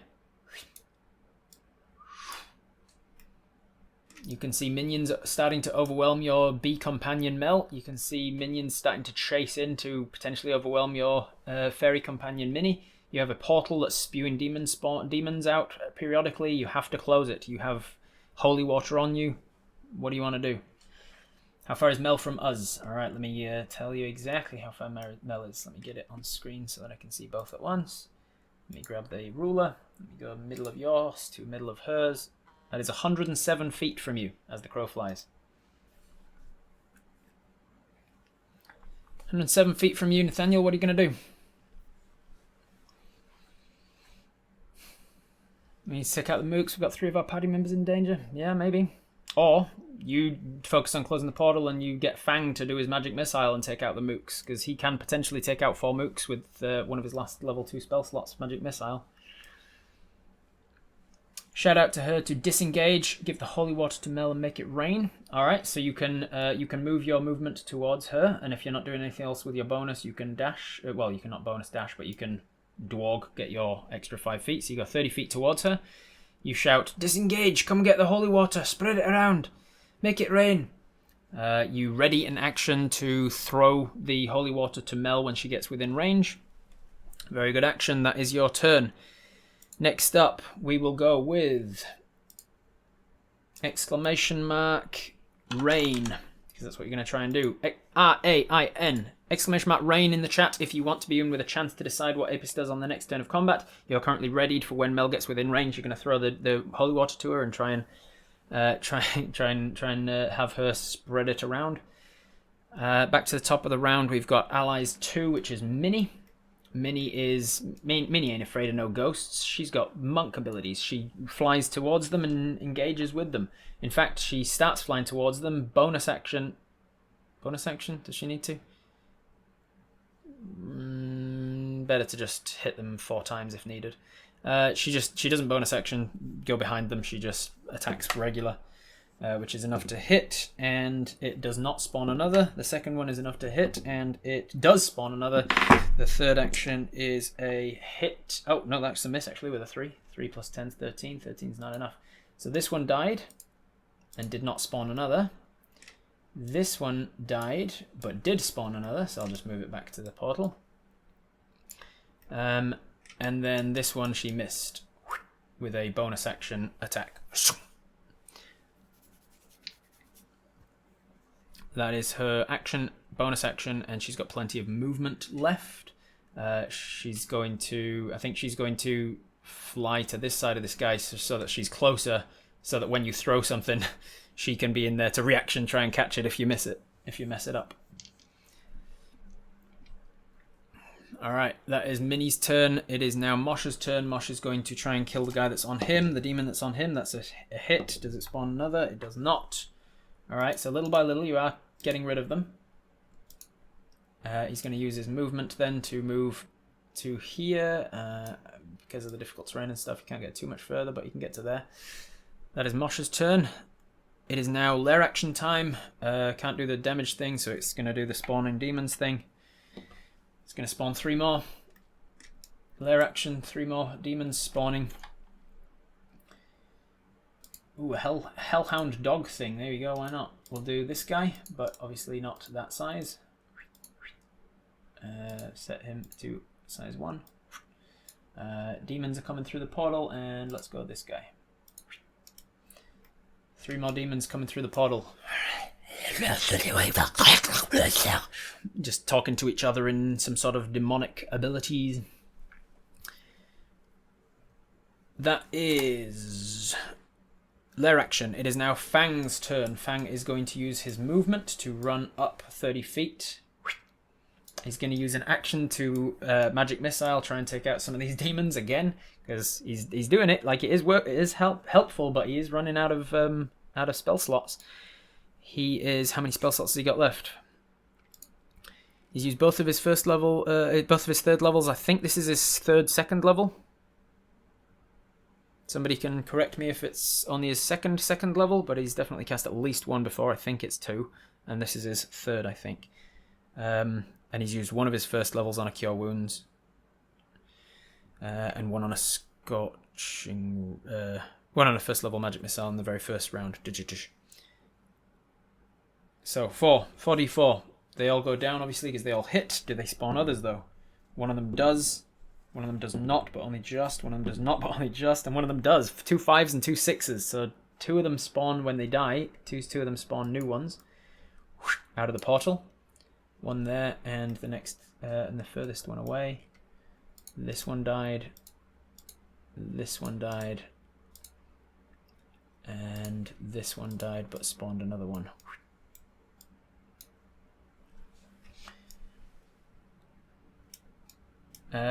Does he have protection from good and evil? Could he like artifice something to spread that? That could be smart. Let's look at is protection from good and evil and artifice a thing? I think it is.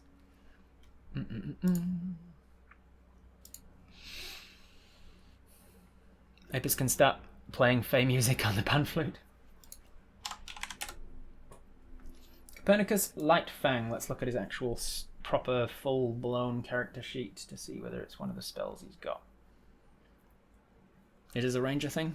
Okay, so he does have access to it, and it's a 2nd level protection from good and evil.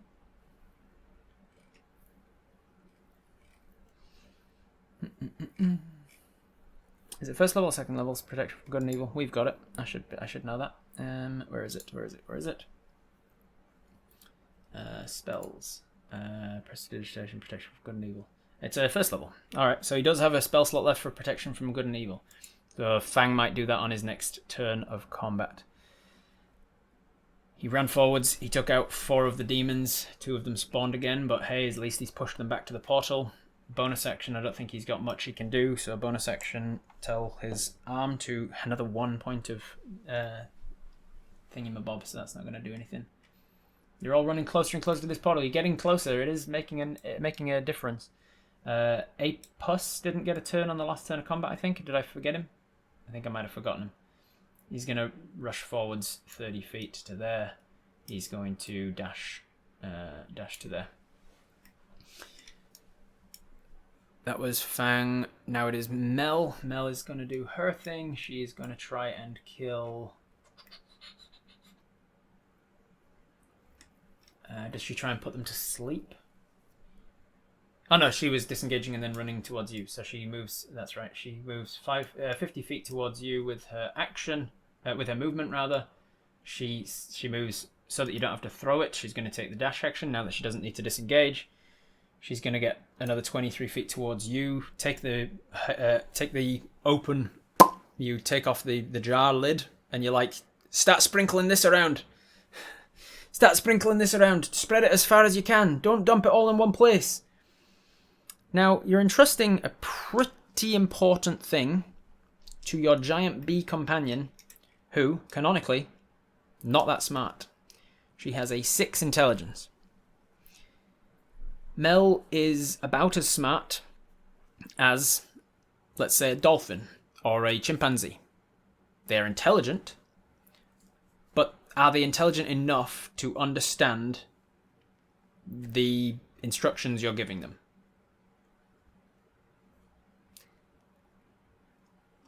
Let's find out.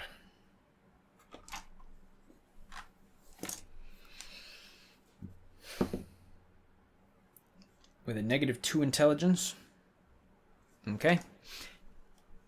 You, as she flies down, you hand her this, and you can see her leg come out to start grabbing it. You think, I'm going to give you an intelligence saving throw to see if you're smart enough to remember in the moment. This is probably not a smart idea. Dice cam for you. 2. In the moment, you don't think about it. You don't think how this isn't a very smart idea. You just like, just do this. You splash some of it on her so that she's got like some holy water on her. Cover Mel in some of the water and tell her to shake it off. We don't hand it to her. Unfortunately, that's not your call to make, Wraith. The previous person took the readied action to give Mel the holy water so that she could shake it off everywhere. That is the action that is being played out now. You cover some of her in water, but you give her the jar. Unfortunately, you rolled a 2 on the intelligence saving throw. That's how saving throws work. That's why I gave you the option I gave you the chance to potentially be smart enough in this moment to be like, let's not give her the full thing. You give her the vial. You give her the jar rather. She holds onto it. She is strong enough to be able to fly with it. She's got 6 legs, so she can hold it. And then she got a 9 on her intelligence check herself, so it's not incredibly terrible. It's just not great. She's not necessarily going to put it in the most strategic places, the most tactical places, but she is smart enough to know that she needs to spread it around some. She's just going to spread it in maybe not as efficient a way as you would have done yourself. I'm not stressed about this in the bloody bodakicorn. You should be, because if you fuck up both the daylight spell and the holy water, you've got fuck all to close this portal with. And then demons are going to continue coming out until you're forced to retreat and you have failed your mission, and the next season starts with you failing your mission and retreating to the war zone, being like, hey, the portal's still open. So yes, there is a very stressful situation here. And I'm not pulling punches because it's the end of a season. Okay, you have handed Mel the potion. She still has 27 movement left. She is going to start zigzagging back and forth. She goes 5 feet, 10 feet. 10 feet this way. She's got the last feet to there, and then let's. Is there some way I can signify? If I open the library and I go down to. All right. So she has spread water around like this. Way bigger of a square than I meant it to there. All right. She's spreading water around. That's okay, actually, because it is sort of sprinkling out as she's spreading it. Mel, we need to make a small circle around the big portal with the water. Don't use it all. Please, don't use it all. Oh God, what have I done? As the synapses of your brain scream at you for doing something potentially very stupid in the very last moment, as she flies away with the water, you can continue to try and scream instructions at her. But that is Mel's turn. Enemy 3 gets to go now, so I'm going to roll who's controlling Apus. Roll the giveaway. Slylock. Slylock, you're still in the channel. Give us a yes, no, whatever you... Just give us an acknowledgement that you're still here and willing to control Apus, because it's now you. You are going to get to go. The enemies are going to get to go first, however, and they're going to run over to Mosh. Unfortunately for them, they have to dash to get to him. This one's going to have to dash as well, so he's not going to be able to attack on this turn. But on the next turn, he is now surrounded and has advantage against him. These ones are going to fly towards Minnie, and again are going to have to dash to get to her. 1, 2, and 3 to surround her with a dash. That is the enemy's turn. I think that's everything that they can do. It is now on you, Slylock. What you got? It's nice finally that we have nothing left to lose. You're up, Slylock. What you got? Mel is flying away with your holy water, sprinkling it as she goes, as best as she can. Yell to everyone, protect Mel! Protect Mel, she has the water! Yell at Mel, sprinkle like a dog near the portal! Alright, sprinkle like a dog near the portal. Alright, she's going to understand that. That's not words that she doesn't understand. Those are all... She understands all of that. She is going to... So you're using, let's say... Do I allow... I'll say that if you use your entire turn to do so, she can now interrupt with her reaction to move again as part of her movement, if that's what you want to do. So if you use your movement, your bonus, and your action, I will sort of temporarily give you like the commander feat. Okay, that's fine. Cool. So she is now going to move her movement. That is like 20 feet over this direction. And then she's going to go over this way. That's another 50 feet there. And that's her reaction to use her movement to move that far.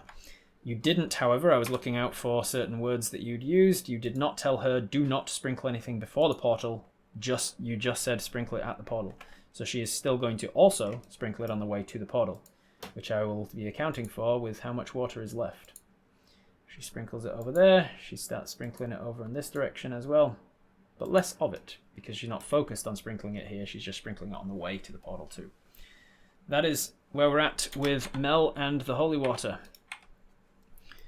Some amount has been sprinkled on the way. Okay. Hopefully this might do something. We'll see, because there's going to be a check at the very end of all of this.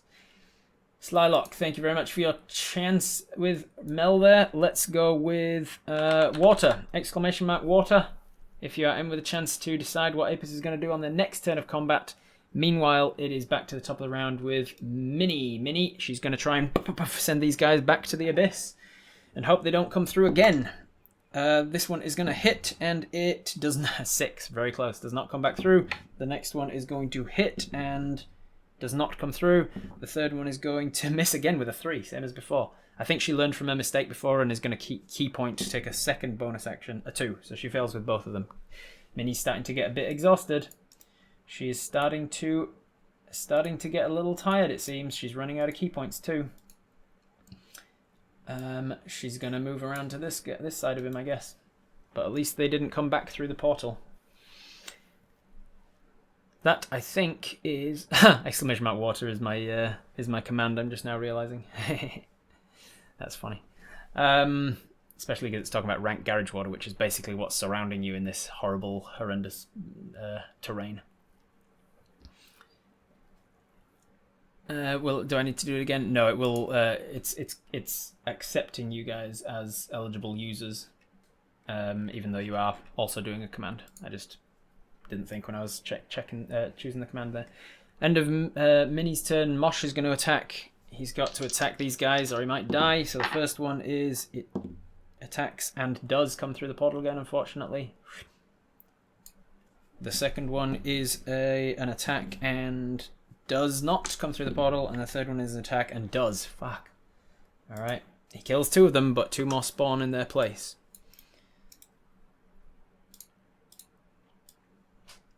You got this, people. You got this. We're getting close. You got this. Every round, you're pushing them back. You're reducing their numbers. You're slightly pushing them back. You're reducing their numbers. You just gotta get to that portal and close it. You gotta do something that's good enough to get to the portal before anybody gets attacked by demons and dies.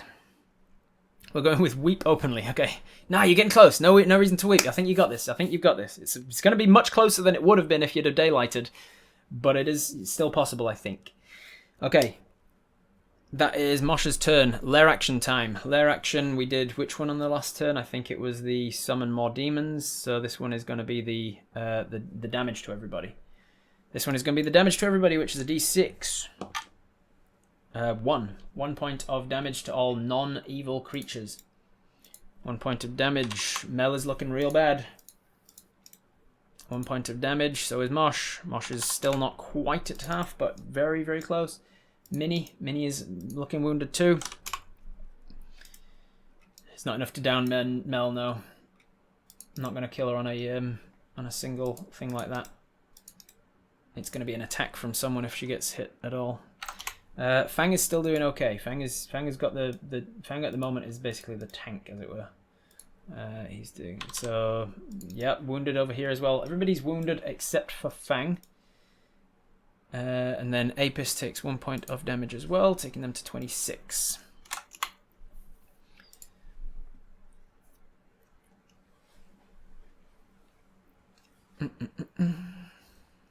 Does sprinkling holy water break the lair concentration on Apus's case?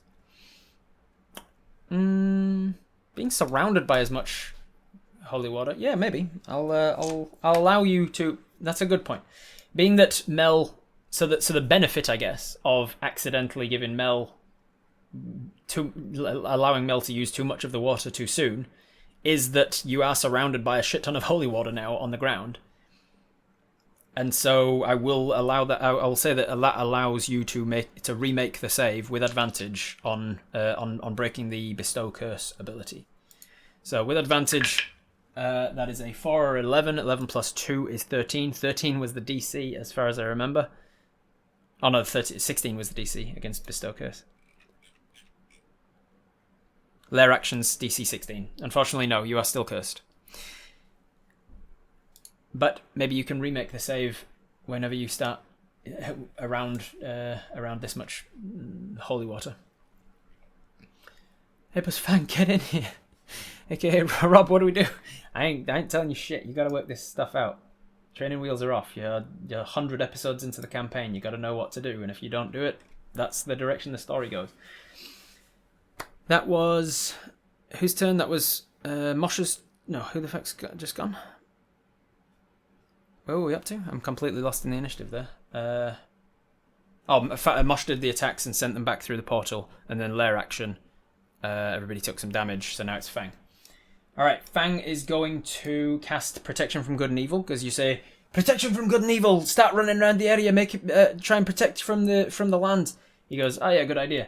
He's going to cast Protection from Good and Evil on himself, and he's going to start running over this way. He sees Mel going that way with the holy water, and he's going to start going this way with his Protection from Good and Evil, leaving like a trail of goodness in his wake. I wonder if there's like a is there like a magic effect, like a glowing radiant magic effect or something? If I was Rackham, I'd know what the fuck I'm doing. I don't know what I'm doing. Celestial. Just put a unicorn in his wake. Somebody tell me if there's like some sort of magical effect. Lair action after Mosh, we did that. Everybody took 1 point of damage. There are lights under the items part. If I go there and I go light, not water, light, there we are. And then if I grab a pumpkin, magic, glowing, icy, there we go, that'll work. He's running over there and he's leaving behind a trail of protection from good and evil in his path. That was his action and his movement. It is now Mel's turn. Mel is still moving with the holy water, and you've told her sprinkle it off over the portal So she is going to use her 50 feet of movement to go. She goes up to here above the portal. She's going to go up even further. She goes directly above the portal. And on her way, she puts more of the water out. Boom, boom, boom, boom. And then she's going to sprinkle it off like a dog. As she does so, the water is just going to spray all around her, but she's also going to slip her grip on the jar, unless she can hold on to it. Nope, not with a 2 and a negative on her strength score. I think that takes her to a total of dirty 0. The jar is going to flick out of her grasp as she's flicking it around the place, and we're going to see with my randomized direction dice. I have a D8 that is labeled north, northwest, west, and so on, all around the 8 cardinal directions. I'm going to say north is towards the back of the map. Which direction does the jar go flinging? West, so it comes towards the camera here. So the jar is going, the water is going to fling all around her. So you are going to sprinkle water around the direct portal, but then the jar itself is going to fly off this direction. Now, how many squares are there? 1, 2, 3, 4, 5, 6. So I'm going to go 1, 2, 3, 4, 5, 6. Let's go 1, 2, 3, 4, 5, 6, 7, 8. So I'll roll a d8 and it's going to be in one of these spaces. Cocked. 1, 2, 3, 4. So 1, 2, 3, 4, 5, 6. So it's there that the jar lands. Right here. Right here. So right here is where the jar lands and splashes and breaks and goes out in space on either side of it. And then as for the sprinklings, she's going to sprinkle water all around the portal by doing a dog-like shake with the holy water. And the jar itself lands here and the rest of it goes in a big splash right there. You start to notice instantly the portal starts to and starts to close. It is not closing because there's still a hell of a lot of demonic bullshit on this side of the portal, but it is definitely started to get weakened. With a couple of good hits or a couple of good smart decisions on your part, you might be able to utilize this now to finish it. Finish things. All right. So it went there, and that was her action and her movement. That is Mel. It is now enemy 3, which is the demons, and now that the portal is at its first stage of closing, the chances that on each of the demons' turns, the chances that a demon comes through has been lessened. It hit the number that it needed to hit to get more demons through, and then it went, and 16. So no more demons come through. The ones that are already here, however, this one I think gets... does this one get splashed by? Yeah, I think that one gets splashed by holy water and probably dies immediately. And another one does not come through. And then this one is not splashed directly by holy water, but wants to get the hell out of there. Does not want to fight a flying bug that has holy water. This one is going to run over to Mosh. And then the one that's on Minnie is going to attack Minnie. That is going to be a miss because of Minnie's huge armor class. That is, I think, all the remaining demons then. There's one there, and one died. You've got 2 demons left on this side of the portal. You will not be able to close the portal while there are demons in its vicinity. I'll tell you that right now. That is the demon's turn. It is now Apus's turn. Who's going? Let's see. It is going to be Istalri Dragon. Istalri Dragon, what are you going to do? It's your turn. You are currently surrounded by holy water in a big puddle. The rest of the holy water has been spread in a trail between you and it. It is not the most successful spraying of the holy water. Ideally, you would have been able to get some out here to the outer stretches of this. Out here to the outer stretches down here. The best chances, like basically there's an upcoming mechanic where the moment you try to actually close the portal, I'm going to take into account a whole bunch of stuff, very complicated stuff, and come up with a DC that you need to roll. And the best chance you had was if you'd have spread the holy water all the way out here, and all the way out here, and all the way out here. But doing so was a lot of movement, and I knew it was unlikely, so... Still possible, but we'll see. Use the water on your ground to anoint your arrows. That could be smart. Two main questions. Is the jar intact, and does the silver dust help? The silver dust on its own does not help, but using it to cast protection from evil and good is helping. Fang running over here with his protection from evil and good. He's going to try and spread... Basically, I'm using Fang to try and spread the holy water, essentially, the influence of good into the area a little bit more to help you with the ability check later. Oh yeah, it's Apus, it's Oath's turn. Yeah, so have a think more. Istalri. Also, you asked about the jar. Is it smashed? Let's see. It is. Yes, it shattered when it hit the ground. Apus gets to take their turn. They are going to move forwards. They're going to bonus action Zephyr Strike because they still have spell slots and you don't. So they're going to bonus action Zephyr Strike to give them an extra 30 feet movement, which takes them to here. They are going to attack the one that's attacking Minnie with the advantage from Zephyr Strike. Garbage, but thankfully enough to hit. And then does another one come through? It does not. So the one that's attacking Minnie gets an arrow through the back from a Zephyr Strike to Apus, the fake Apus. That was their action, their movement. No, action, movement. They've still got one more attack. Can they see the one? They can't see the one on Mosh because it's right behind that pillar. They can't do much else really. So that's them. They're going to stay there. Apus also has protection from good and evil. Yes, they do. Yeah, they needed the extra movement to try and get closer to the whole action because they were lagging behind with their little dwarven legs. If you cross arrows and drop them here, would it act as a holy influence? Potentially. It would be a holy symbol to one of the good aligned gods. So potentially, I would take it into account when I'm calculating the DC of the final attack. Can we put Apus in the initiative so I don't get missed again? Yeah, let's do that. Let's go. He's just Apus is just ally now. Ally without number.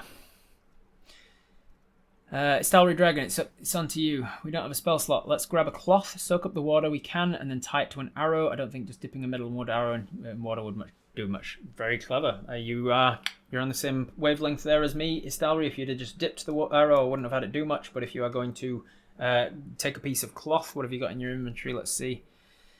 In your inventory, you have you've got a bedroll and a blanket.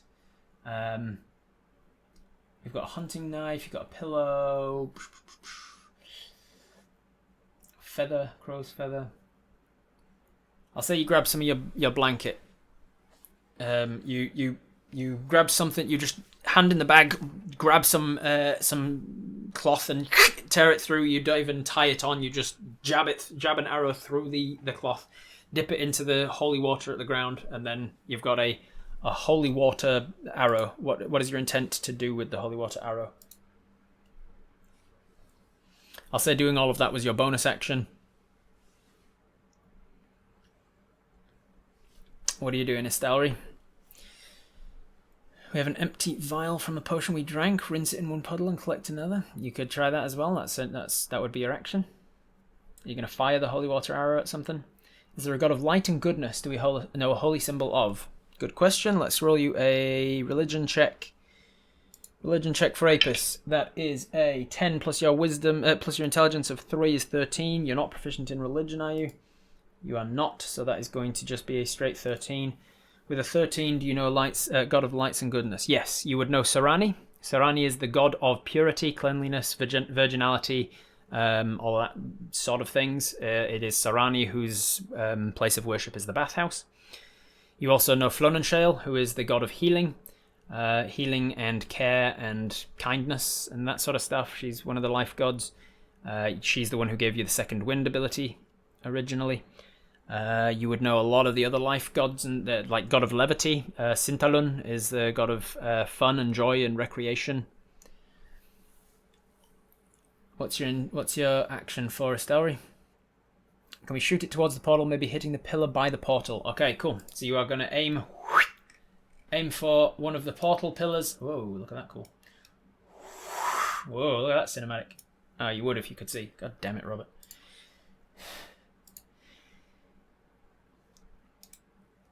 You are...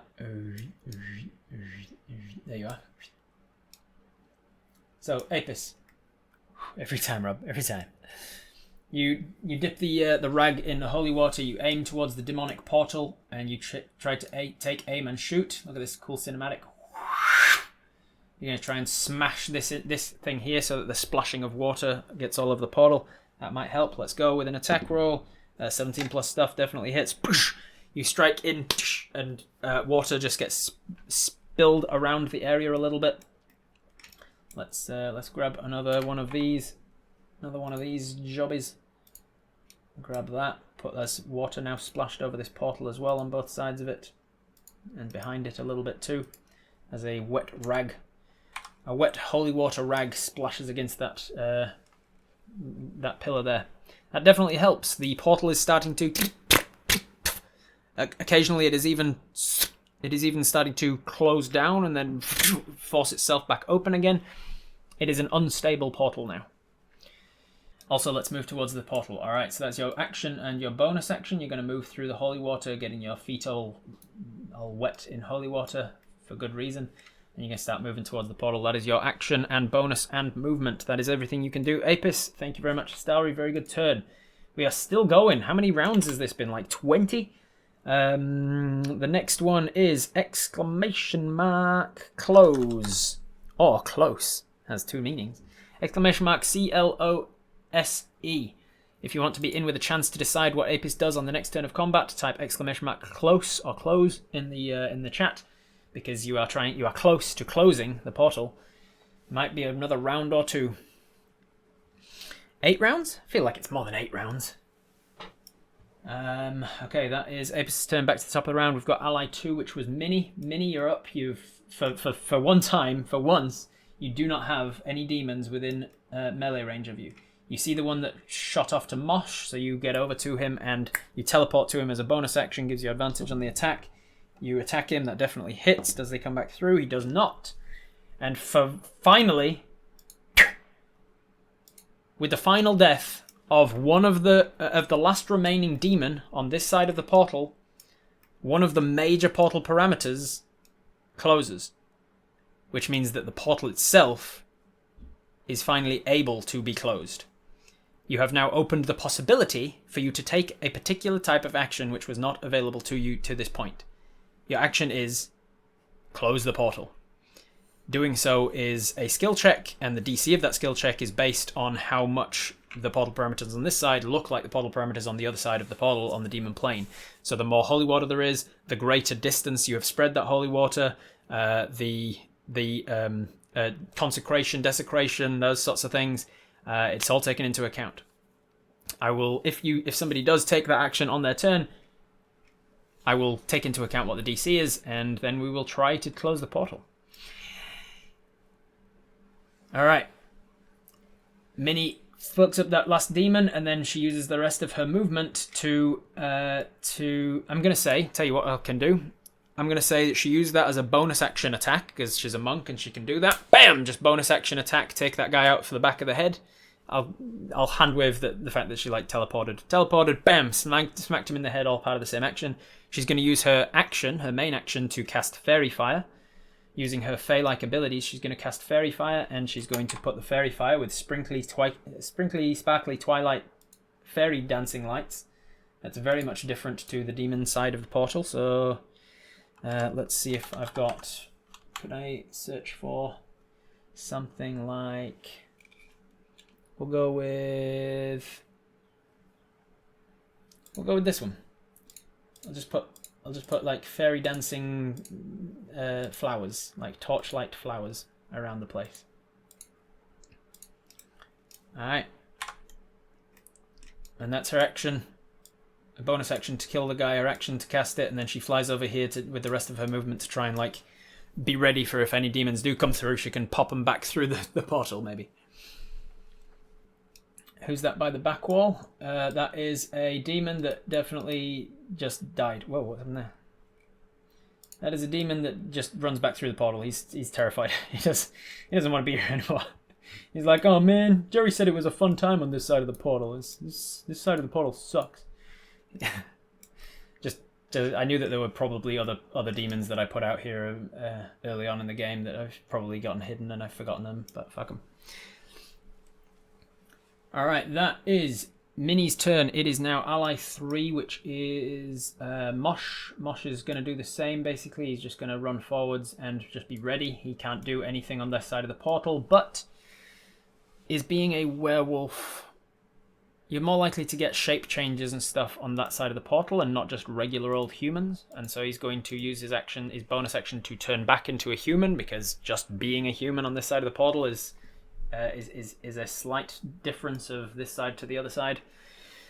That is Mosh. It is now lair action turn. Everybody took damage on the last one. Now it's the possibility of demons coming through, but you've started fucking up the portal so they can't come through, so that's not an option. So lair actions are gone now. Ah, well, technically, next lair action could still damage you for damage, but all of the other lair action options are gone. Which means it's now Fang's turn. Fang has still got protection from good and evil. He's going to run his full dash over this way, leaving behind the sparkly fairy lights in his wake, trying to...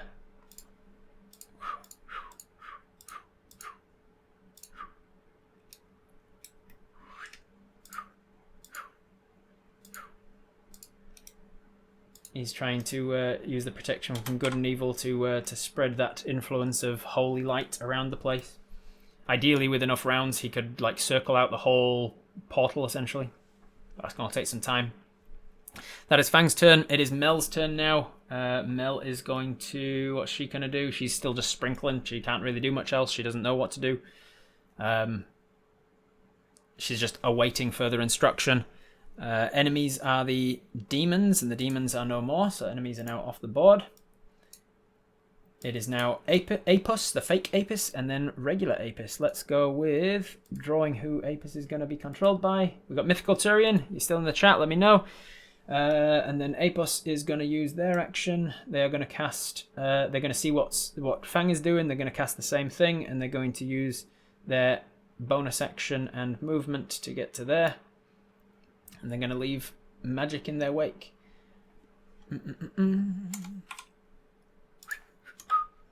Leave magic behind them as they run. Protection from good and evil. Try and holy up this area a little bit since the daylight scroll failed. Okay, that is both directions. They've done their thing. Apus, that is Mythical Turian. What are you going to do? You are Apus. You are here. You are a distance from the portal. Take 20 on panpipes. Answer incoming. Thank you. Alright, in the meantime, I'm going to start doing my very complicated calculations of how to actually fucking close this portal based on what's going on around it. Mechanics for closing the portal. Okay.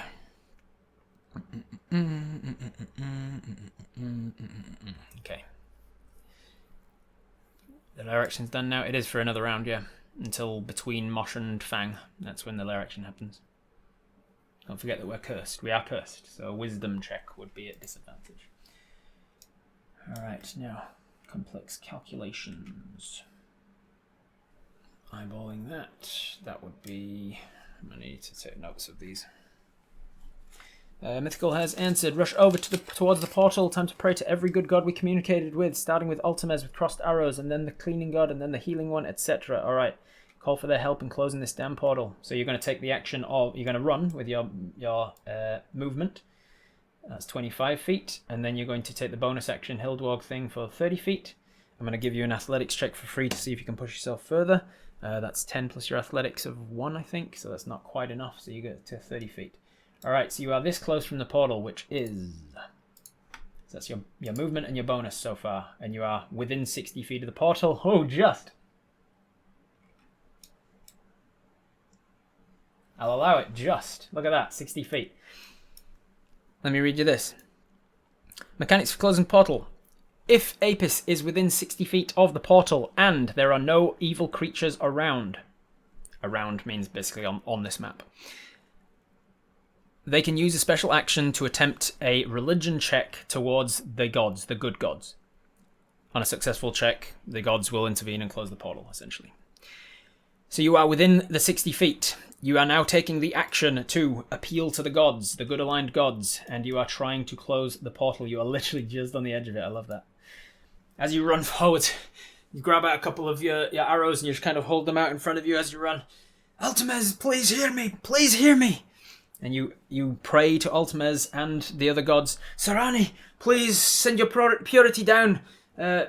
Cleanse this land like back to its virginal state before the demons destroyed it.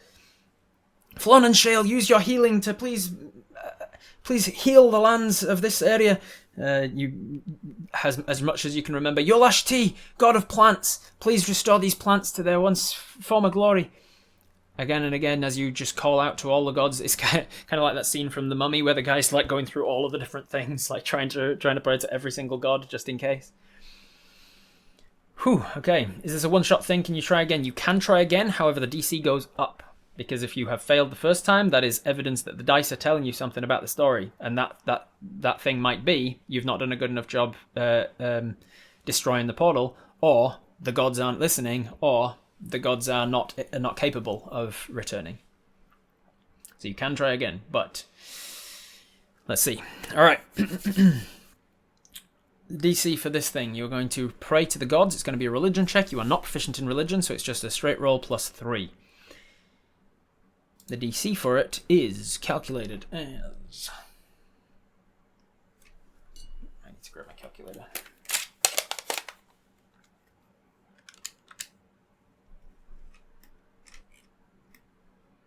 Eyeballing that.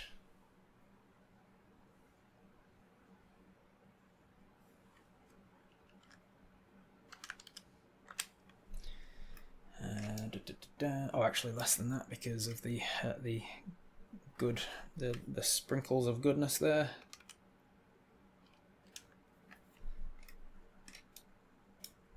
Outside of that, currently nothing. Oh, there's no, there's just this bit's here. Okay, and then from there we've got there is currently 1, 2, 3. 1, 2, 3. 4. He counts 4 now because he's in his human form. 4, 5, 6.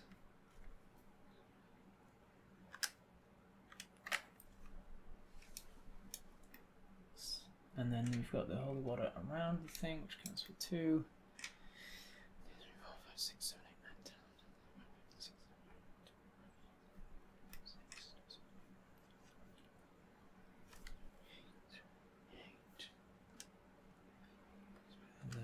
Bear with me one moment, caller. This is looking good. This is looking good for you. You do not get the daylight bonus. Okay. Anything else I have? Everybody else is taking the help action. Help action will, yeah, I'll allow everybody else to start praying as well, and like they're all taking the help action. It's you that's going to be rolling it, but it is going to be the help action. Eat the pie, pray between bites. You're going to stuff... Okay, I'll allow you to also quickly stuff in a small pie that you bought recently, which is the pie, the PI pie, which allows you to add 3.141592653589793238 something to your roll.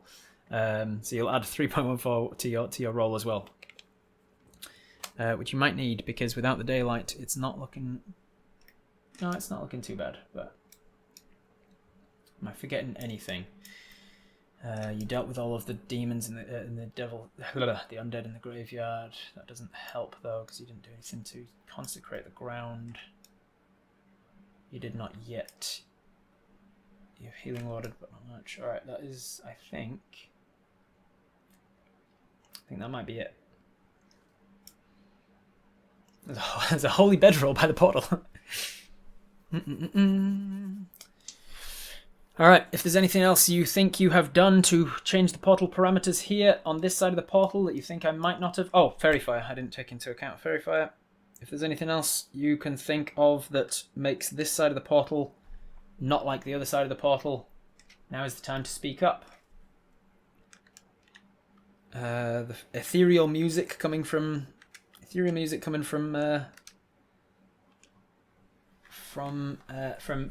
Minnie, who is within range of the portal. I'll allow that to be a -1 to the DC. Protection from good and evil I have taken into account from these two because of the path that they have run since casting it. Already taken that into account. Cantrip light from Fang, he's not cast that. Hero music, protection from evil, cantrip light, 2 Fey beings. I've already connected those things. You got advantage already on this. Apus being a Horizon Walker, maybe? Yeah, Apus being a Horizon Walker, I'll allow that as a -1 to the roll as well. Which means I think you should be good. I don't know if you can fail this now. I've got down to a 7. With all my calculations, I'm down to a 7 for the DC. Which, if you have a +3 from religion and a +3.14159 from eating your pie, that is a +6.14159. If you get a 1, you get a 7.14159. You should be, I think even on a nat 1, I think you're good. Yep, I don't think I've done anything wrong there. So, you have advantage. Let's roll. I feel like I gave you something. No, never mind. Maybe I miscounted something twice. I'll have to check them when I go again. When I recap this later. Alright, Apus, you roll to the religion of the gods for help closing this portal. With a 14, with the advantage of all the people around you. 14, +3 from intelligence, 17, +3.14159. You get a dirty 20.14159265359. And with the 20 on the check, as you run forwards, everything seems to go black again. It's almost like you're in maddening darkness once again. You find yourself back in that same liminal space with the undead corpse of Jorax walking towards you, standing closer and closer. And the last thing it said was, perhaps a person of your skill could find themselves wanting a new calling, new powers to draw from, a direction and a purpose. As Jorax seems to offer you this choice to join him, to take powers from him, to become more powerful as a Horizon Walker than you could possibly dream of without, to join the dark side. He could offer you demonic, warlock-like abilities that you would not be able to get as a ranger. You see, the answer is no. And you start to feel the entire liminal space kind of shifting as the portal is closing and this liminal space between worlds cannot exist anymore. Well, we have nothing if not our choices, and you have made yours. He steps one final step closer. You now realize that 10 feet was an underestimation. He is possibly 16, 17 feet tall, and he looms and looks down towards you. I will be watching you, Archer. And then another voice calls into this space from behind you. You're not the only one, Jorax.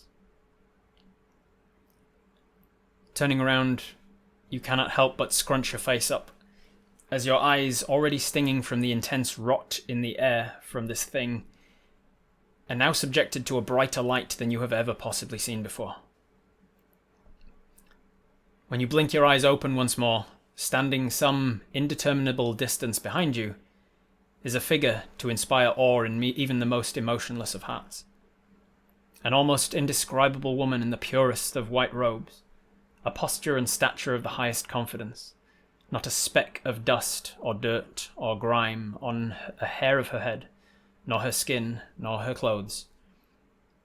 An embroidered flower on her robes, with its petals resembling water droplets, informs you that you are now in the presence of the one known to many as Sarani, god of purity. And as your eyes adjust to the light, you see another figure materialize behind the shoulder of Sarani.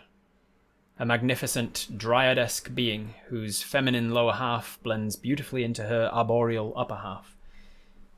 Her body wrapped tastefully in vines and berries. You know this being as Flonenshale, god of healing. Turning your attention back to the creature that they referred to as Jorax, you intuit a drop in its confidence and intimidation, since it is now in the presence of its betters. However, far from backing down, this demon lord subtly twists its head to glance over its own shoulder, and as your eyes begin to adjust to the dark, a figure behind its shoulder starts to emerge. The body of this being, fully obscured by the darkness, the face looms out from the shade. An immense humanoid skull with fiery pricks of light held aloft in its sockets. A skeletal hand slowly reaches up from the shadows below and grasps the skull by the face, leaving the left eye socket exposed.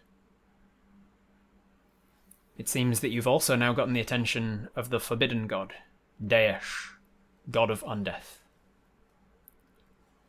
And as the camera pans back to see Apus, tiny between two gods on one side and two evil supreme beings on the other, that is where we're going to leave it for this season of Twitch Tales.